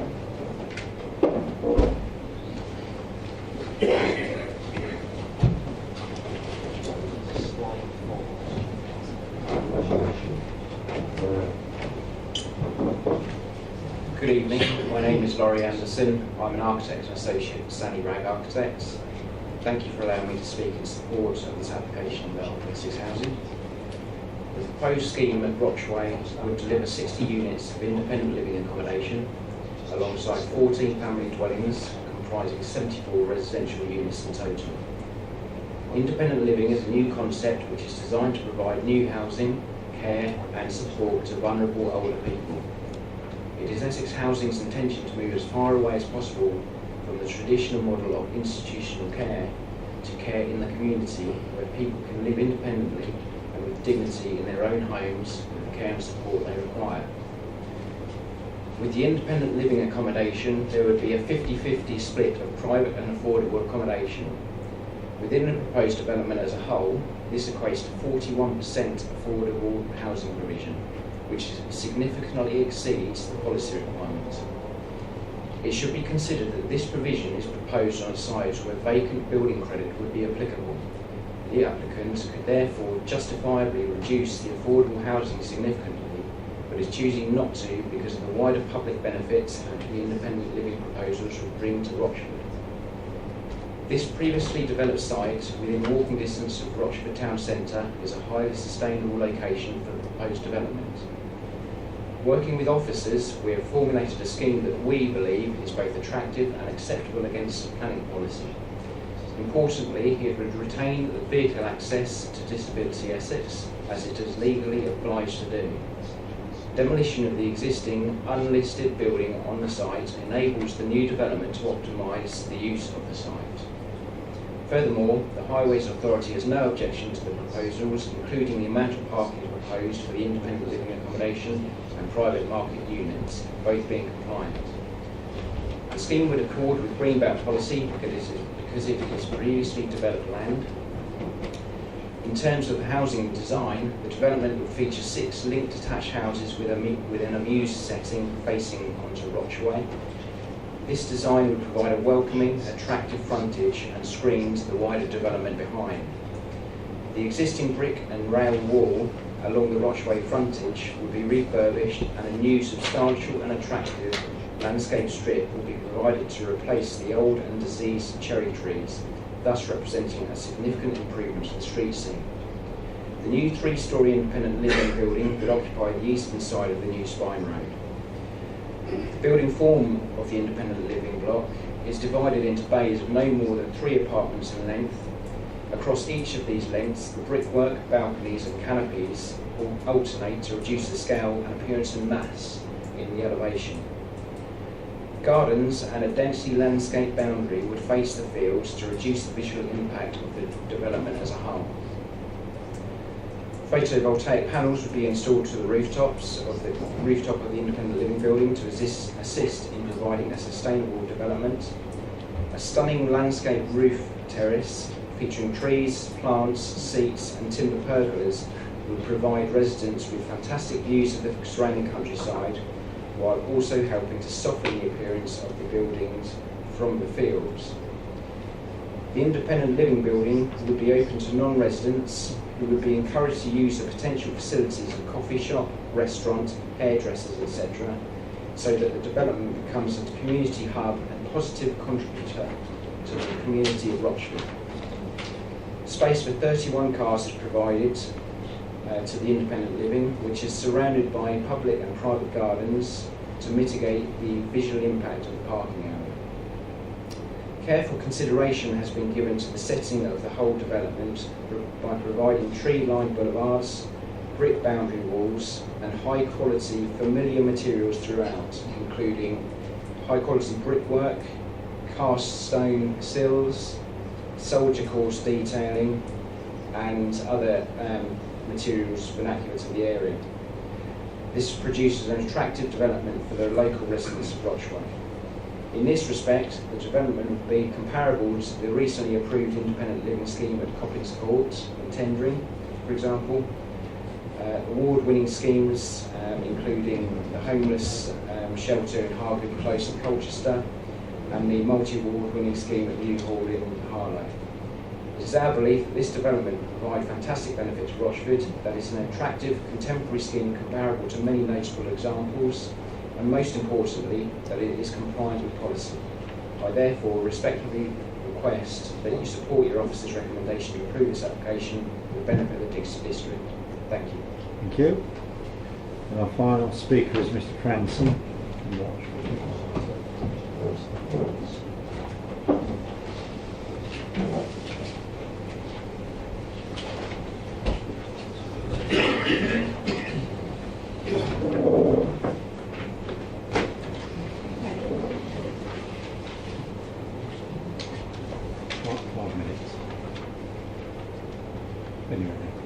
To introduce myself? No. Yeah, yes. Yeah. My name's Tim Franson, live in Rochford town. I'm a neighbour of the development and speaking in opposition to the demolition of the building. I'm just going to set my timer, so I don't go over.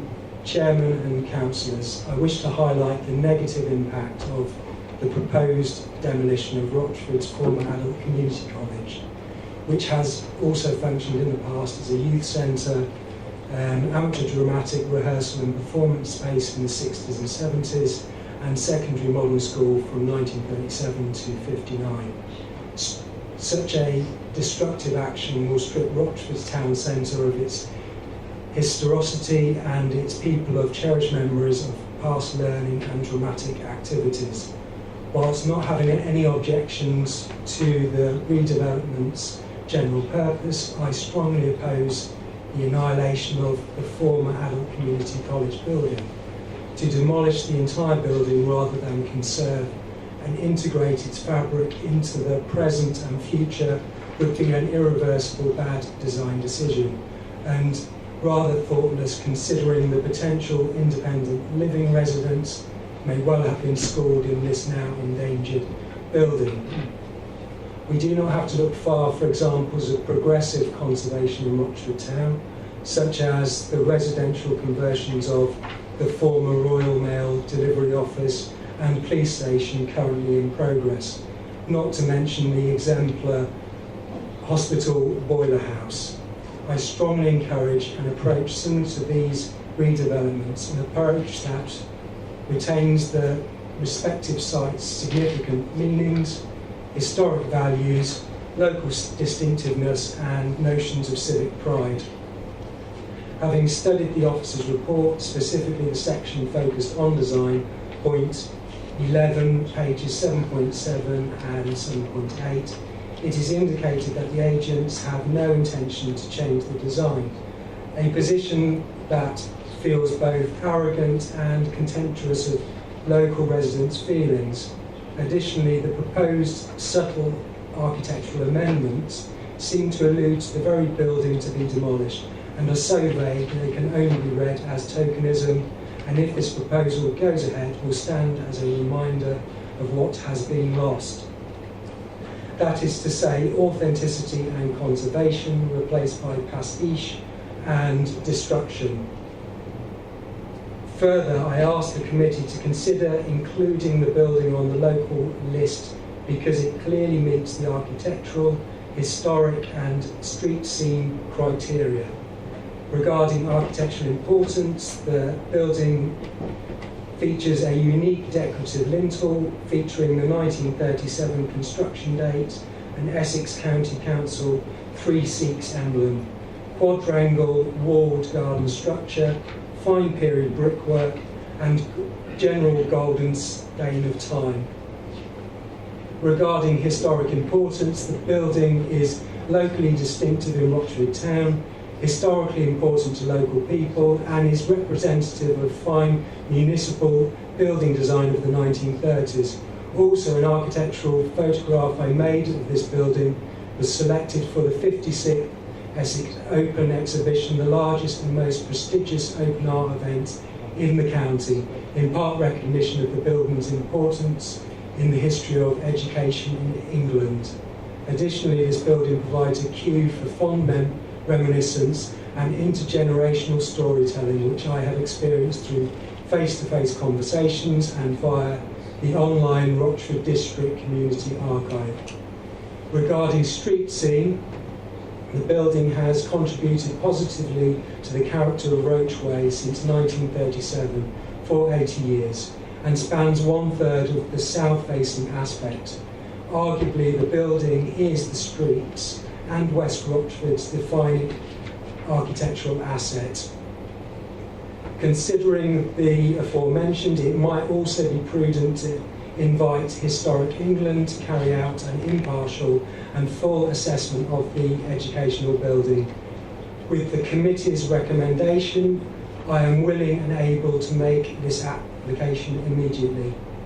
Finally, I implore that the committee support adding the building to the local list in the first instance, championing a protective approach and demand the agents go back to the drawing board and rethink and implement a more sensitive community-focused approach rather than the no intention to change the design position. I hope these additional thoughts help preserve our heritage for both independent living residents and our future generations. Thank you for your time. Thank you. Members, for the sake of clarity, can I just go over the recommendation that we're talking to? It's set out on the addendum, page 15, but we're referring to 20 heads of condition that are printed on page 7.50 of the report, minus item 16, plus the additional text that's in the addendum. Now, it's a little bit confusing, but that's what we're talking to. So, Councillor Stanley, you indicated some time ago. Thank you, Chairman. There are a couple of things that I had noticed on your picture slides. One was the height of the wall leading from the first road on the right leading in. The front of it had railings to it, but the wall was that high. I don't think the drivers would be able to see any children that are walking through the site, driving out, and the fact that I don't know how many bedrooms there are in those houses. Perhaps you could enlighten and you could tell us if that meets the requirements for parking standards for those places. You don't, or the plan doesn't show any bins being storage of any bins, waste bins, that sort of thing on the site. I can't see any bins there. Perhaps you've hidden them away inside the houses or something, I don't know. And on the road on the right leading in, is that adequate for more than the 2 vehicles? If somebody was to park their vehicle outside of their own premises, could you still get a vehicle across, not just a Mini, I mean a proper car, like a full-size Jaguar or something like that, which some residents will have, even a Mercedes. So they won't all have Minis to go through. Those are my first things. Thank you. Thank you. Any other non-members wish to speak on this one? Okay. Councillor Williams. Thank you, Chairman. My concerns are the local infrastructure. Is it adequate to support this many assisted living units? Footpaths are very narrow in Rochford and drop curves are few and far between. If there is to be an influx of disability scooters, motorised wheelchairs, etc., I dread to think how they will be able to pass each other on our narrow footpaths, let alone cross the busy roads. If this application is permitted, will footpaths, drop curves, etc. be improved? And what about the requested long-awaited 20-mile-an-hour speed limit on central Rochford roads? Will this be implemented to help make negotiating this area safer for residents with limited mobility? I really would like to see this site developed, but I'm very concerned regarding the access to central Rochford, and I would like to have some form of conditions that this is looked at. Thank you. Councillor Steptoe. Thank you, Chair. I've got a number of questions and bits and pieces, sort of similar lines to the previous speaker. First of all, the condition 10 on the main document, states that a condition requiring access to be maintained to the sports pitches throughout the whole time. I'd also like that amended to include Disability Essex building. There doesn't seem to be any provision for maintaining access to that throughout the whole development. These are in no particular order here. When the development does take place, or if it takes place, I'm not convinced about it yet, what facilities will be put in place with regards to vehicles going in and out of the site, particularly with wheel wash going out onto the roads? There is a big concern about the paths, particularly from the site up into central Rochford. They're not in the best of conditions. The road itself is not in the best of conditions, and I would suggest that the road doesn't need to be repaired until such time as the development is complete. But I would like to see a condition placed on, with regards to the paths, a 106 agreement, looking at repairing, improving and making the access from the site to the central Rochford put in place. With regards to the wall, Councillor Stanley picked up on the bit I was going to pick up about where that particular vehicle in the picture is coming out. There is a bit of a blind spot coming out there. I think that needs to be perhaps re-looked at and taken around at a slightly more acute angle so vehicles coming out there can see people walking on that path. But the front wall there, right along across the front of the building, I believe there is a wall and railings there. Is that the existing wall and railings that's being maintained, or is that being replaced? And is that part of the conditions of the development that is there? On the flyby that we had there, there are no street lights mentioned. I'm assuming that there will be street lights. I'd like to see that as added into the conditions. With regards to the speed limit, within the development site, I noticed that on a couple of junctions there was raised platforms, particularly off the Spine Road there. Interestingly enough, the development over at Braes Lane, that has now come forward that that's got to have a 20-mile-an-hour speed limit imposed right throughout the development. That's just coming forward from county. I would like to see the same apply to this, because there will be people going in there and out there, particularly at weekends, children playing on the football pitches, parents walking down there, etc., etc. The other concern I have is with regards to the buildings in the picture there to the left of the picture. There's a number of balconies there. I don't dislike the balconies themselves, but I'm very concerned about the overparking, the overviewing of the properties opposite. We don't have any indication there as to how close they are.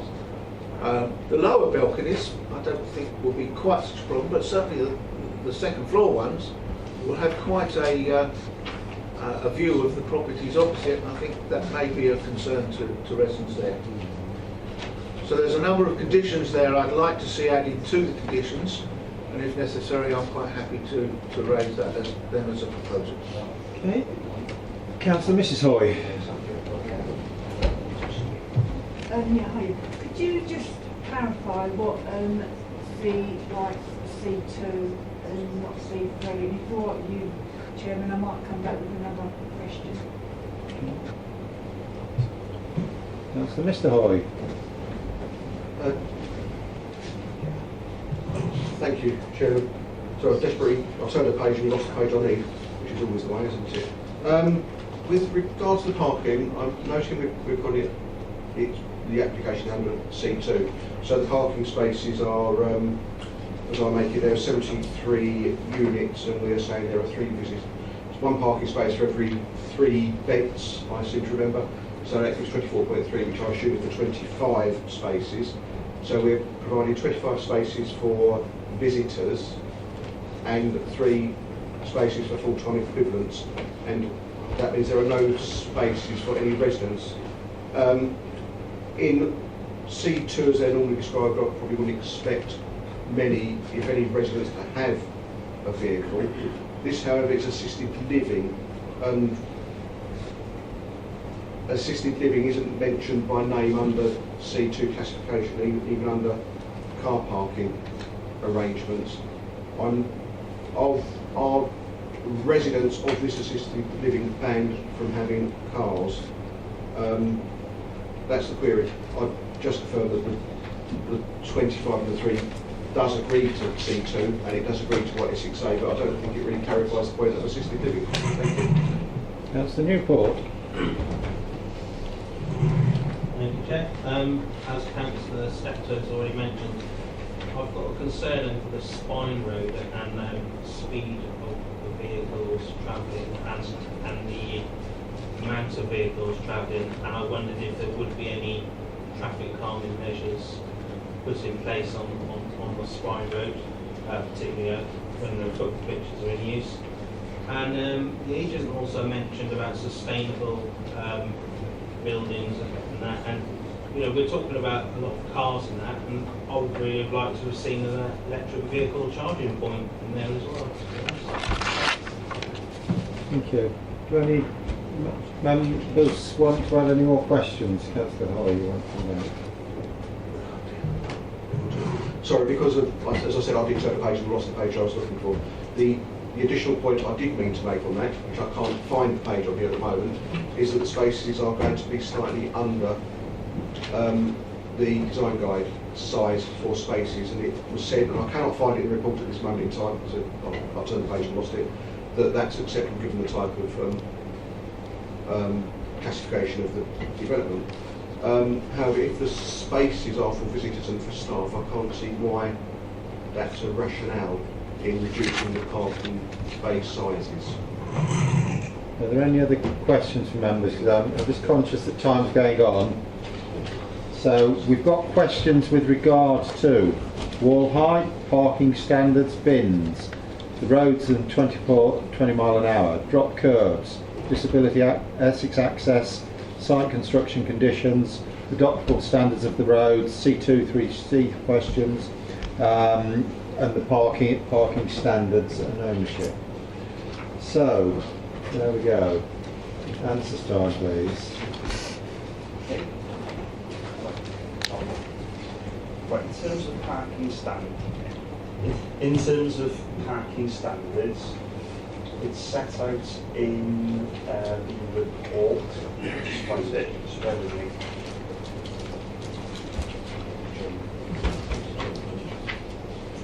Yeah. So in terms of the report,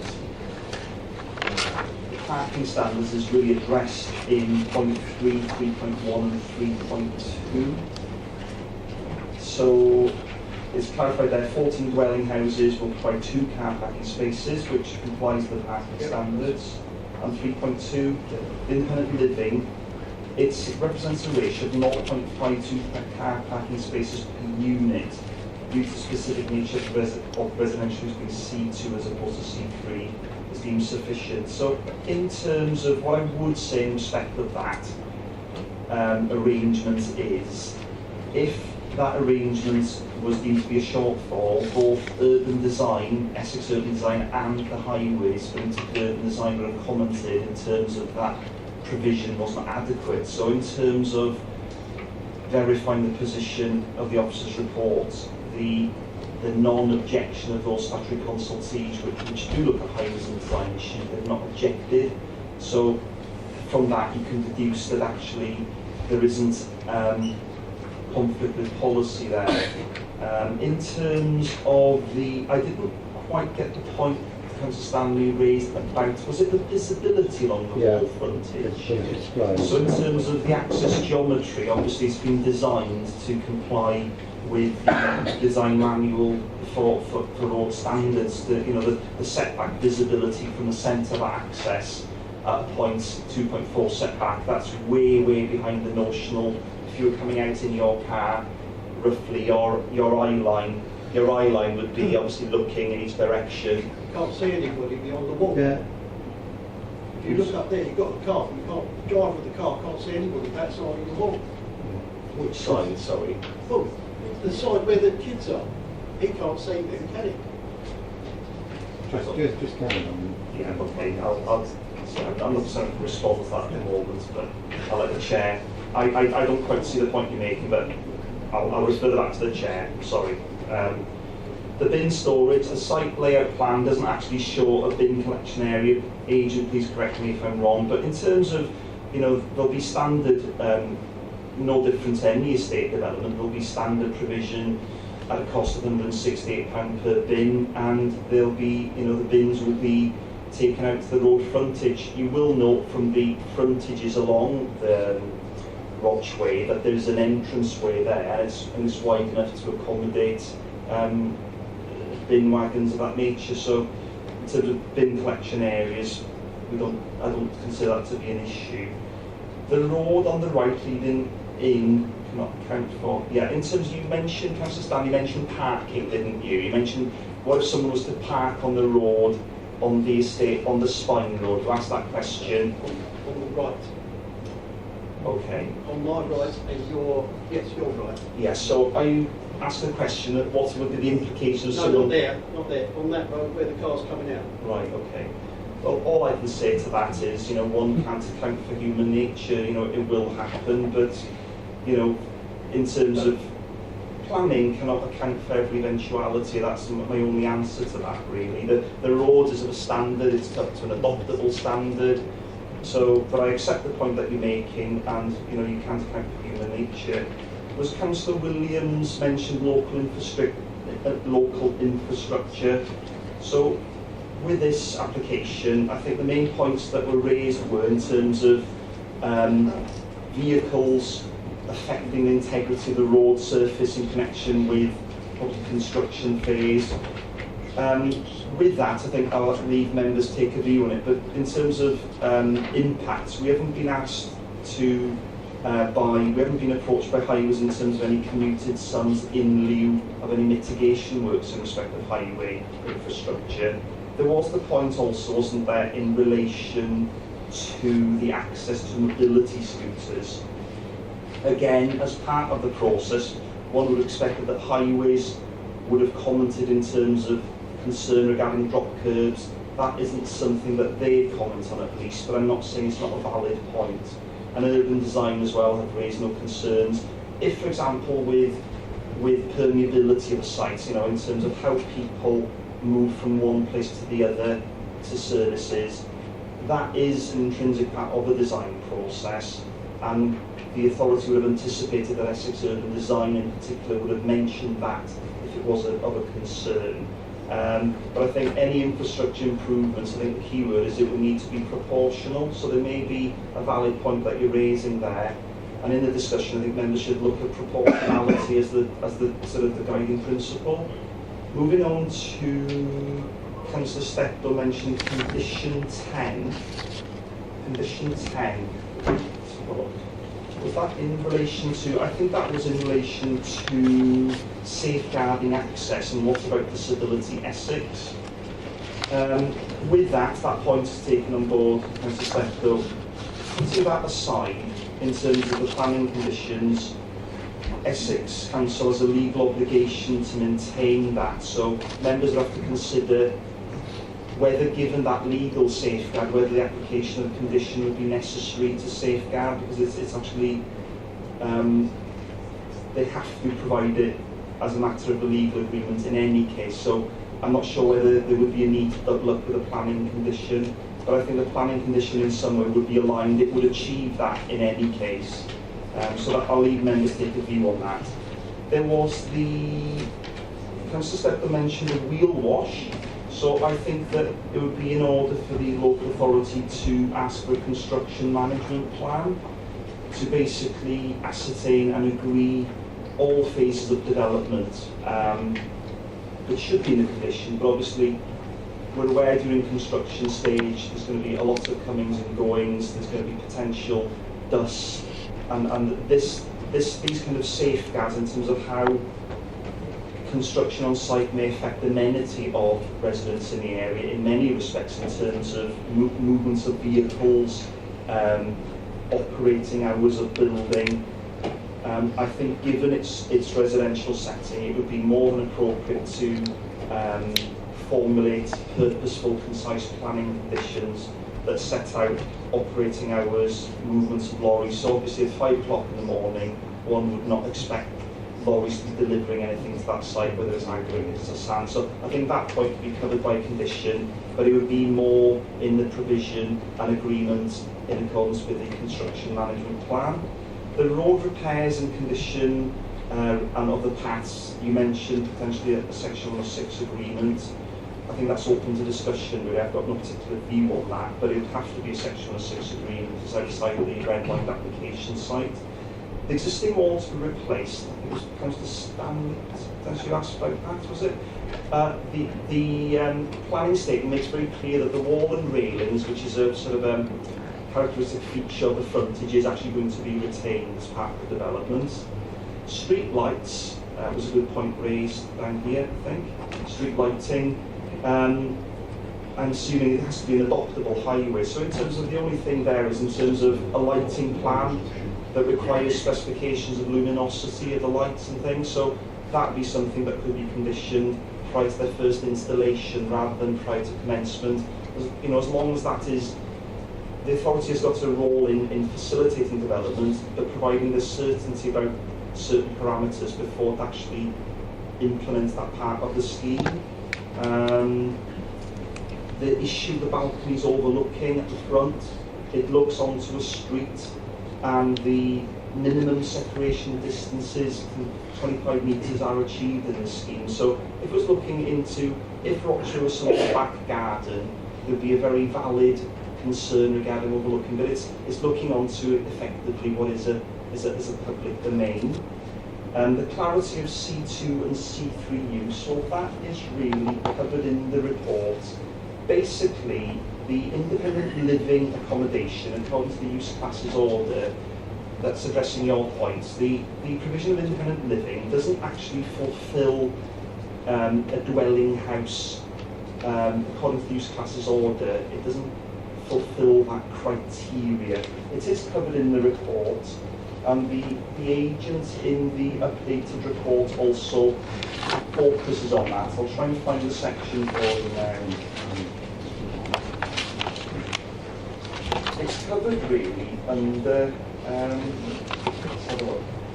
It was under the further clarification provided by the agent in point 1 of the addendum, and it's also covered in point 13 of the updated report, and it says 13.6, page 7.9.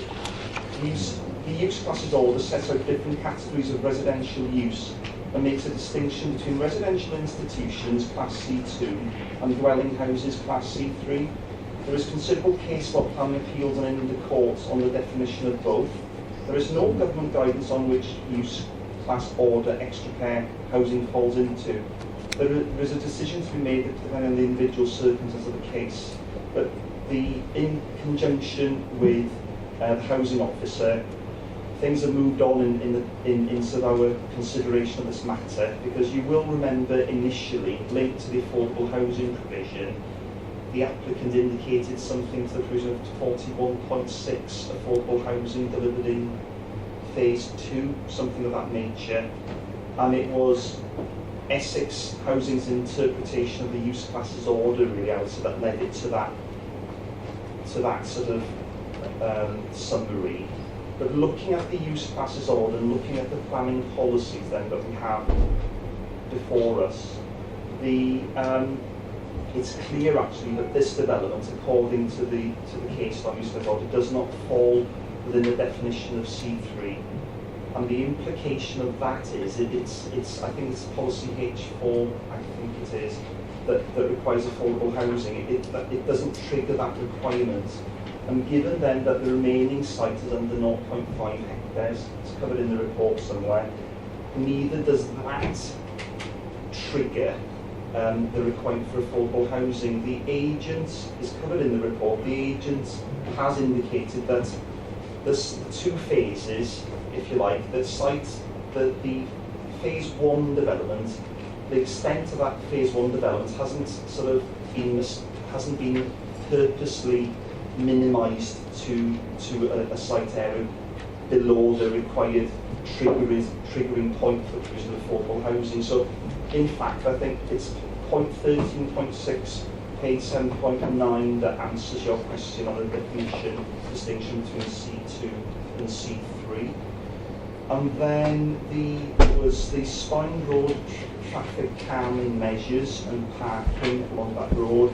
Again, in terms of the road doesn't show us that there's any sort of raised areas to slow traffic down, but that's I'll leave that for members to consider what's appropriate. Let's have a look. Okay, I think I've answered all the questions raised. Okay. Councillor Steptoe. Thank you, Chair. Taking on board everything the officers have said here, but I'd like to make a firm proposal on a number of the conditions. It might mean some need to be amended, it might mean that some need to be added. I'd like to strengthen condition 10 by including disability ethics, so there is no argument at the end of the day. Okay. I'd Can we like to just do these one at a time, just for, well, in case any of them are there is a number, contentious? so Do you want to Just on that point, Chair, if it helps, members will see at the recommendation, paragraph 14.1, part B, the heads of condition there is to ensure the access to disability ethics. Now, the problem I have is that the imposition of a condition doubling up with a legal agreement is basically against the rules. Government would say, have it as a legal agreement or have it as a condition. Our advice to yourselves is that it's better as a head of a legal agreement. So the agreement, if members are minded to approve and follow that part of the recommendation, would secure the access through the site to the disability ethics. That would save tinkering around with condition 10. Chair, although we're referring, I've just been reminded, we're referring to it disability ethics, it is actually trust units now, just been reminded. Just to We all know clarify what that. we're talking about. Just to clarify. So, I take on board what the officer is saying.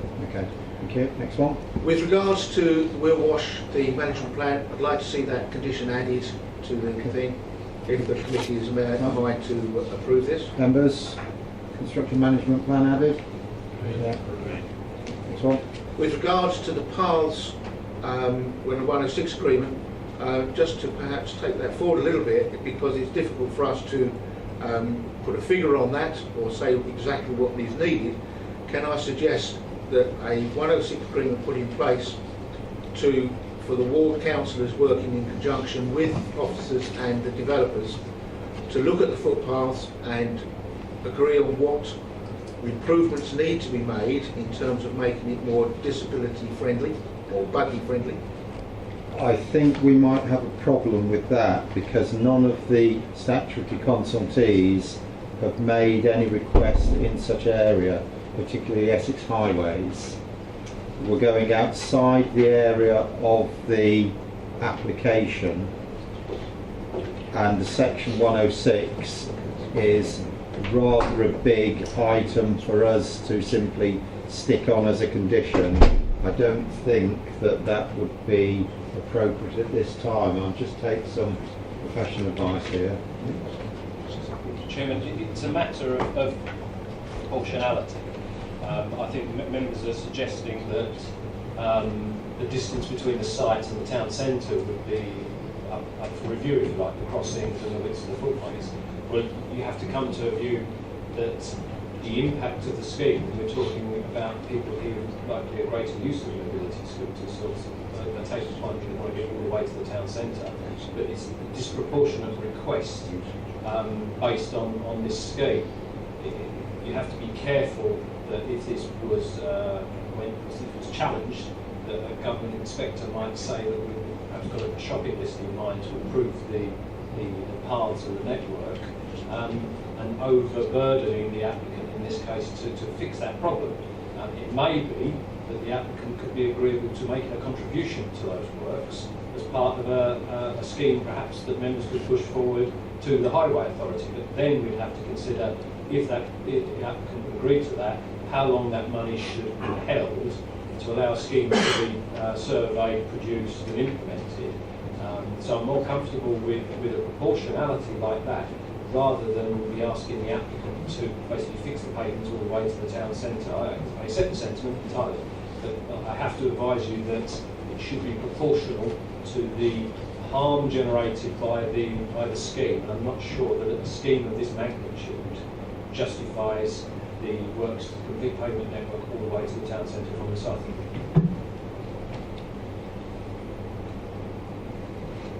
Chair, I take on board what the officer says. I was assuming that 106 wouldn't be in full payment for completely rebuilding the whole path right the way from the Rocheway to the town centre.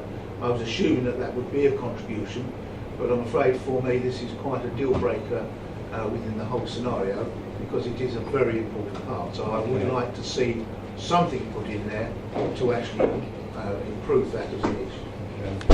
Park that one for a minute. Okay. With any others? The front wall I noted down has been covered. I think that's going to be retained. Street lights, I believe that was covered as well. That can be done. The speed limit, I would like to see that put in as a condition with some traffic calming that it goes with the 20-mile-an-hour speed limit. I'm not sure exactly what that would be, whether that would be cushions, humps, or... Again, the 20-mile-an-hour speed limit is down to Essex. Take some advice here. Chairman, I'm not familiar with the Braes Lane situation that was mentioned, but I would imagine that's because it was a school access. Yeah. You remember when we dealt with the application at committee, Highways did request that management as part of the planning application of the developers. Now, there are issues with imposing speed limits, etc. There are safety audits, etc. Highways, again, have not asked this of us to take forward in the application, and I'm concerned that whether you wouldn't have a highways justification. Again, I understand the sentiment, but we have not got expert highway view here saying that it's required and justified through the application. Thank you, Chair. Again, I take on board what the officer is suggesting, but what I would say is that we've already agreed to the football pitches being used and the parking for that, and all the kids that will be using that. So I would stand by my proposal. Mr. Hoy, Councillor Hoy, you came back. Thank you, Chairman. The page which may help Mr. Evans is 7.4, and it's a contradiction as far as I understand it. The park is mentioned at various places, and I keep losing the page I'm on. Page 7.49 will refer to 25 spaces plus 3, 28. There's no reference there to parking sizes. However, parking space sizes are mentioned in 7.4, where they are, if I can find it again, below the sizes recommended. Paragraph 3.2. That'll be 2.4 metres wide by 5 metres in length. This is less than the minimum size required. However, if we then go to page 13 of the addendum, Essex Highways say the parking shall be provided in accordance with the EPA parking standards, which will require 2.5. So we have a big contradiction in the report. And I would hope as we're always told as councillors, we're going to provide by what Essex Highways say, and they are full-size spaces. Thank you. Councillor Newport. No, Councillor Cutmore then. Chairman, can we just flick back through those photos where you had a junction?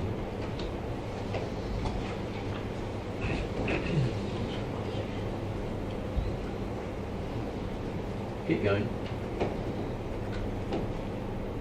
It's the one where the junction came out. That's it. So that, Chairman, is traffic calming. That actually goes up. That's a table there.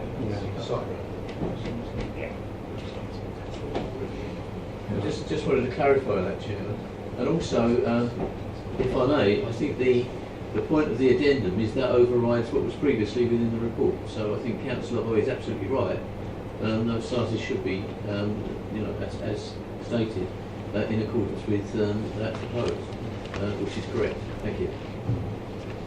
So the final person that's going to, final two people that are going to contribute, Councillor Williams, Councillor Hookway, and then they'll sum up. Okay, Councillor Hookway. Thank you, Chairman. It's good that we stick in on that particular photograph there.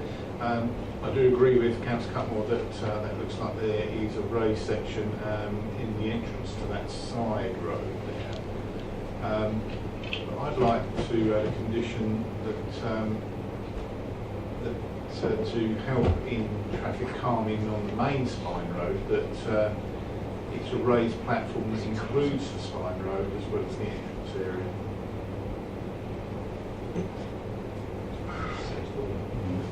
Councillor Williams.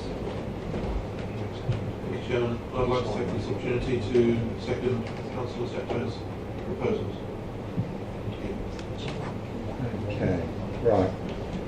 Councillor Steptoe, we'll go. You've got the two controversial items, so let's just take them one at a time, please, and see whether they're going to be part of the overall recommendation or not. So, can you start with and we need absolute precision here, what we're going to suggest with the section 106, please. Thank you, Chair. Yes, for the ward councillors to work with officers and the developers to determine what the path requires in terms of repairs and improvements, and a contribution from the developers towards the cost of doing so. Thank you. Members, are you happy with that addition as a condition? Yes. Yeah? Okay, thank you. 20 mile an hour. Thank you, Chair. As with regards to the 20 mile an hour speed limit, in particular because of the access to the playing fields, particularly weekends, when there's going to be a lot more traffic going down there, and to include with the 20 mile an hour speed limit the necessary calming measures that would be required on the Spine Road that a 20 mile an hour speed limit would require. It's been suggested that they could be either raised platforms or sometimes they're cushions, but I'm happy for the highways to determine exactly which would be best in that situation. Members, are you happy with that to be added as a condition? Councillor Mountain. Just one clarification, that can we make that condition if it's not in accordance with what Essex County Highways have stated? Is it better to have a condition or to have a recommendation that we would engage in further consultation with Essex County Highways regarding our desire for traffic calming measures? But I don't know whether we can insist on it being 20 miles an hour. Chairman,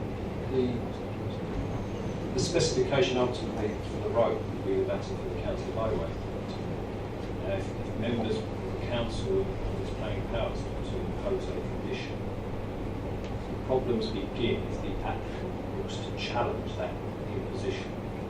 So you could grant a permission subject to that condition.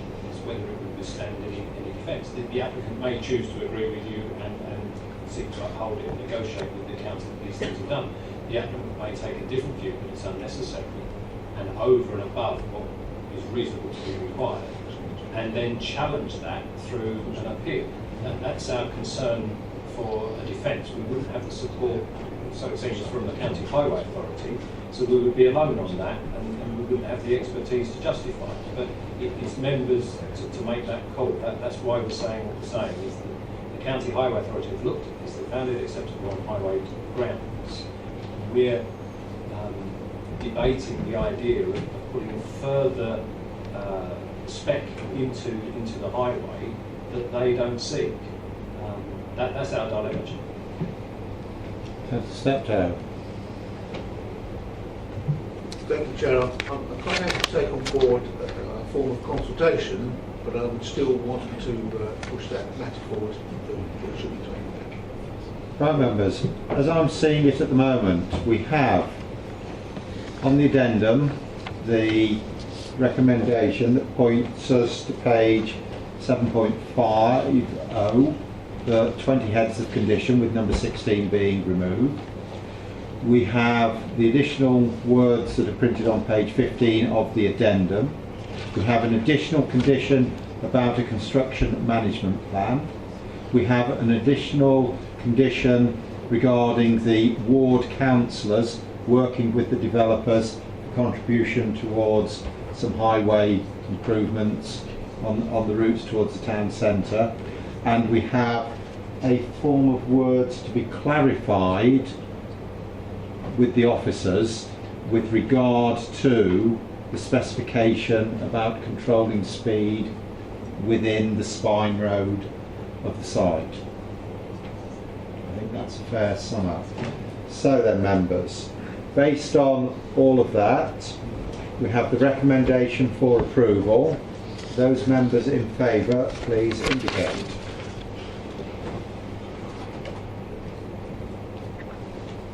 Thank you very much for a very thorough discussion on that item. Sorry, apologies, Chairman, we have to leave to rescue a daughter in Basildon, 13 years old and travelling. We'll now move on to our final item, item 8, Birch Lodge, Anchor Lane, Canooden. Chairman, before we go on to this one, 5-minute comfort break, but members, back in 5 minutes.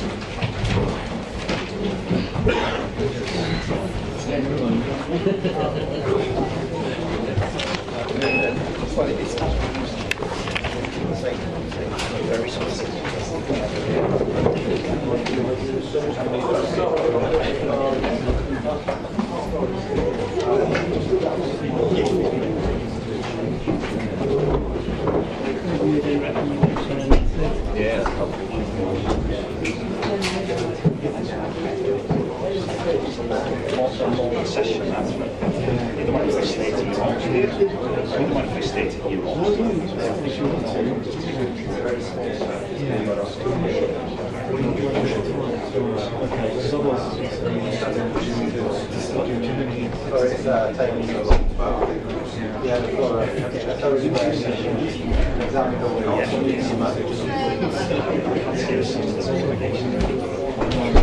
Staying for the rest of this because I'm done. Not all of them. Is it definitely going ahead? They can't postpone it next time. We're still quorate. I mean, you only need a quarter to be quorate, so... So I could be excused. Is that okay? So I've got to let you not do it more next. I'm not going to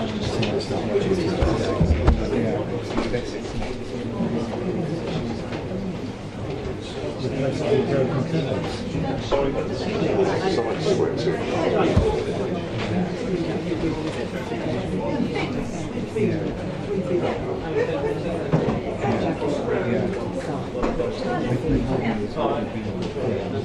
Oh, yeah, it's not too bad.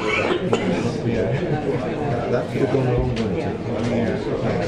That was looking a bit good. It was. The necessary. Yeah. So they were full intervention by take. Toby, top intervention there. well, it could, Yeah. it would have been a problem to, can't be excused. Sorry, I'm going to shoot on through that. I've got to be at the doctor's at 8 in the morning, so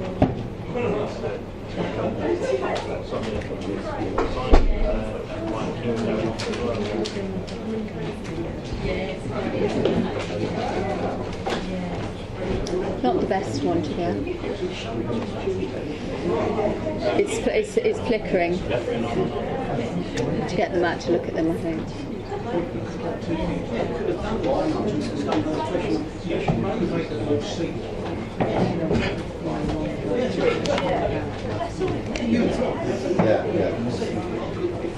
Getting old, so that's what it is.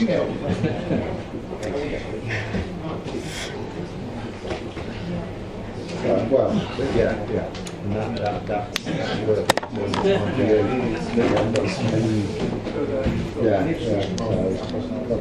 worthwhile. I'm doing speed watch on the phone.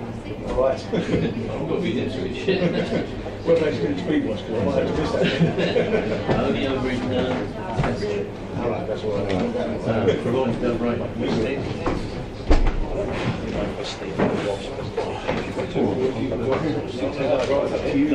Right, who's missing? We've lost 3. They'll be along.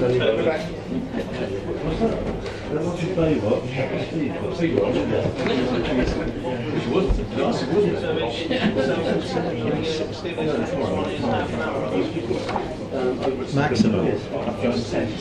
Well, I'm not going to say that.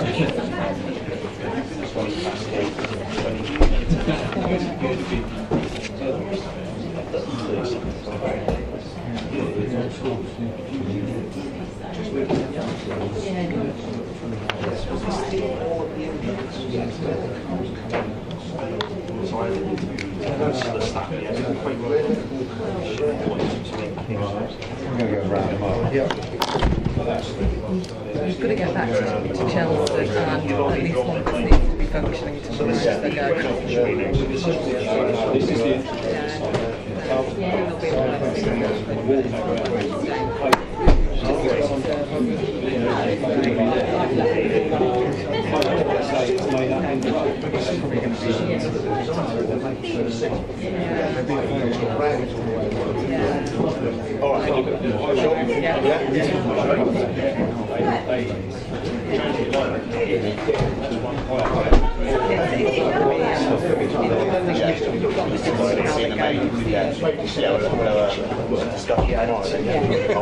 Right, should we get started again, members, please?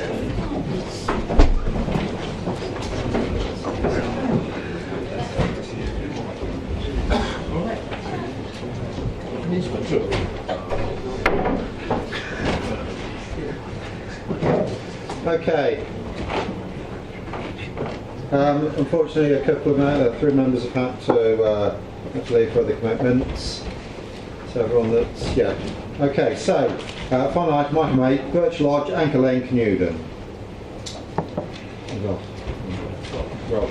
This application relates to obtaining a parcel of land with frontage onto Anchor Lane. This parcel of land here. Sorry, I'm having difficulty here.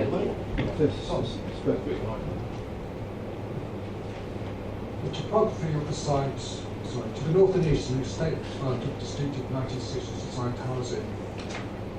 Beyond is St Nicholas Church, up here. This is a significant prominent feature that sits on higher ground. The church is approximately 170 metres from the top corner of the site. The 0.45 hectare site is part of the wider 1.5 hectare SCR7 allocation, which is this allocation here. The allocation is for a total of approximately 49 dwellings, of which at least 17 should contain behind affordable housing. Members may record an application for the 3-acre site, which is adjacent, which forms the remainder of the allocation. This was permitted in January. It's allowed for 35 dwellings, of which 12 units will be provided as affordable housing. As a reminder, this is the January 2017 application for the 3 acres.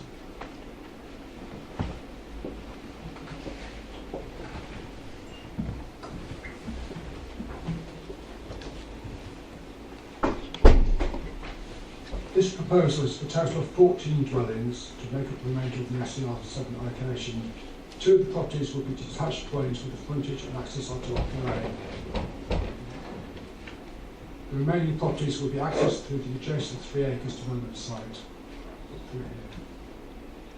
The proposed development has been influenced by the 3 acres development site adjacent and the character of Canewdon Village. Development will be 2-storey in nature, such as will be low visual intrusion on the setting of the church. Policy H5 requires new development to contain a mix of dwelling types to ensure they cater for all people within the community. The development will consist of a mixture of dwellings from 2 to 6 bedrooms in size. The 2 dwellings located on the southern part of the site will be detached houses with 5 bedrooms in one of the houses and 6 bedrooms in the other, although one of these is on the ground floor. These will be accessed from Anchor Lane. Behind these, on plots 3 and 4, will be a pair of semi-detached houses. The remainder of the dwellings will be set within 2 blocks of terraced houses. Plots 5 to 9 will be on the road facing west.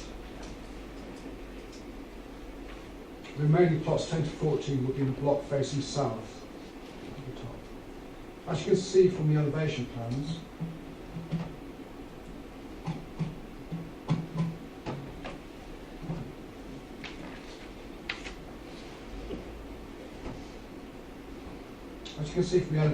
there's a variation in roof heights and in the palette of materials to bring an element of variety to the scheme.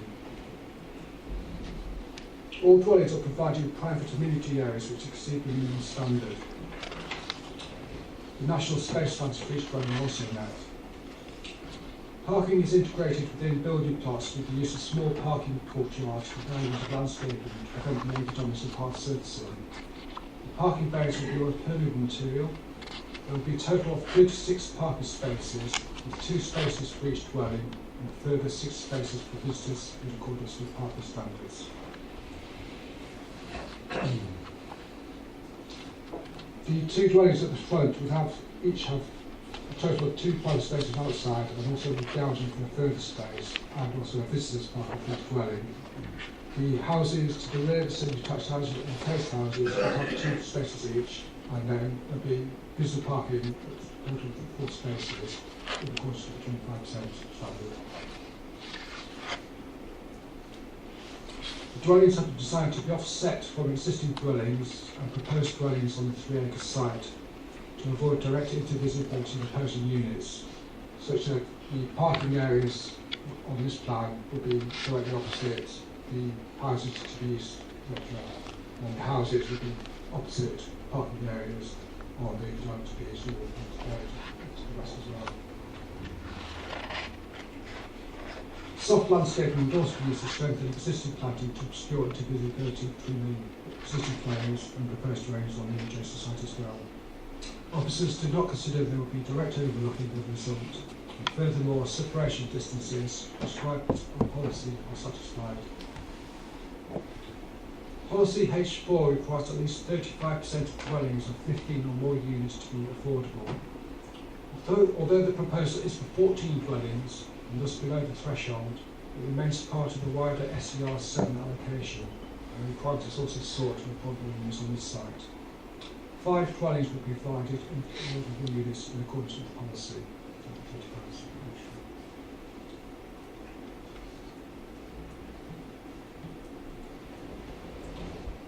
The site is entirely located within flood zone 1 with the lowest risk of flooding. It is proposed to discharge foul water via the existing pumping station to the east.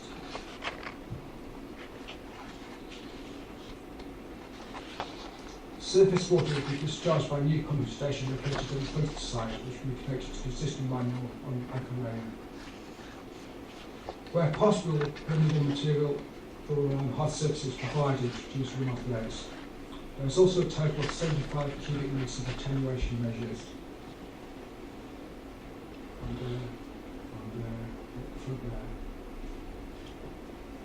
It is considered that the proposal is acceptable from flooding and flood-specific perspective.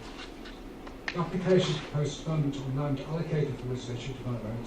Officers consider that the development is in accordance with policy requirements. Furthermore, it would complement the approved development of the adjacent 3-acre site. The recommendation is therefore for approval, subject to conditions contained within the report. Thank you. Councillor Stanley. Thank you, Chairman. I don't know what the council's policy of parking spaces for premises. As they are 5 and 6 bedroomed properties, could you tell me how many parking spaces are in the policy of Rochford District Council and how many are actually allocated, please?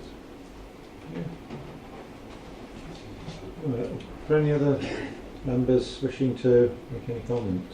We'll just do that reference on parking standards then, please. For larger properties.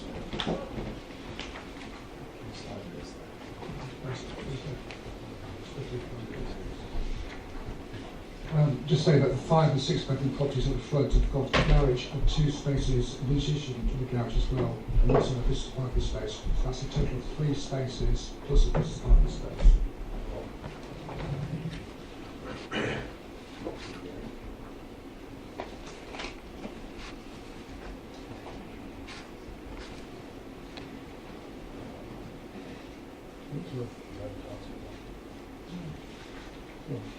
Chairman, I think it's in the report, if I've read it right, but the requirement is for one-bedroom dwellings you have one space, for two-bedroom dwellings you have two spaces.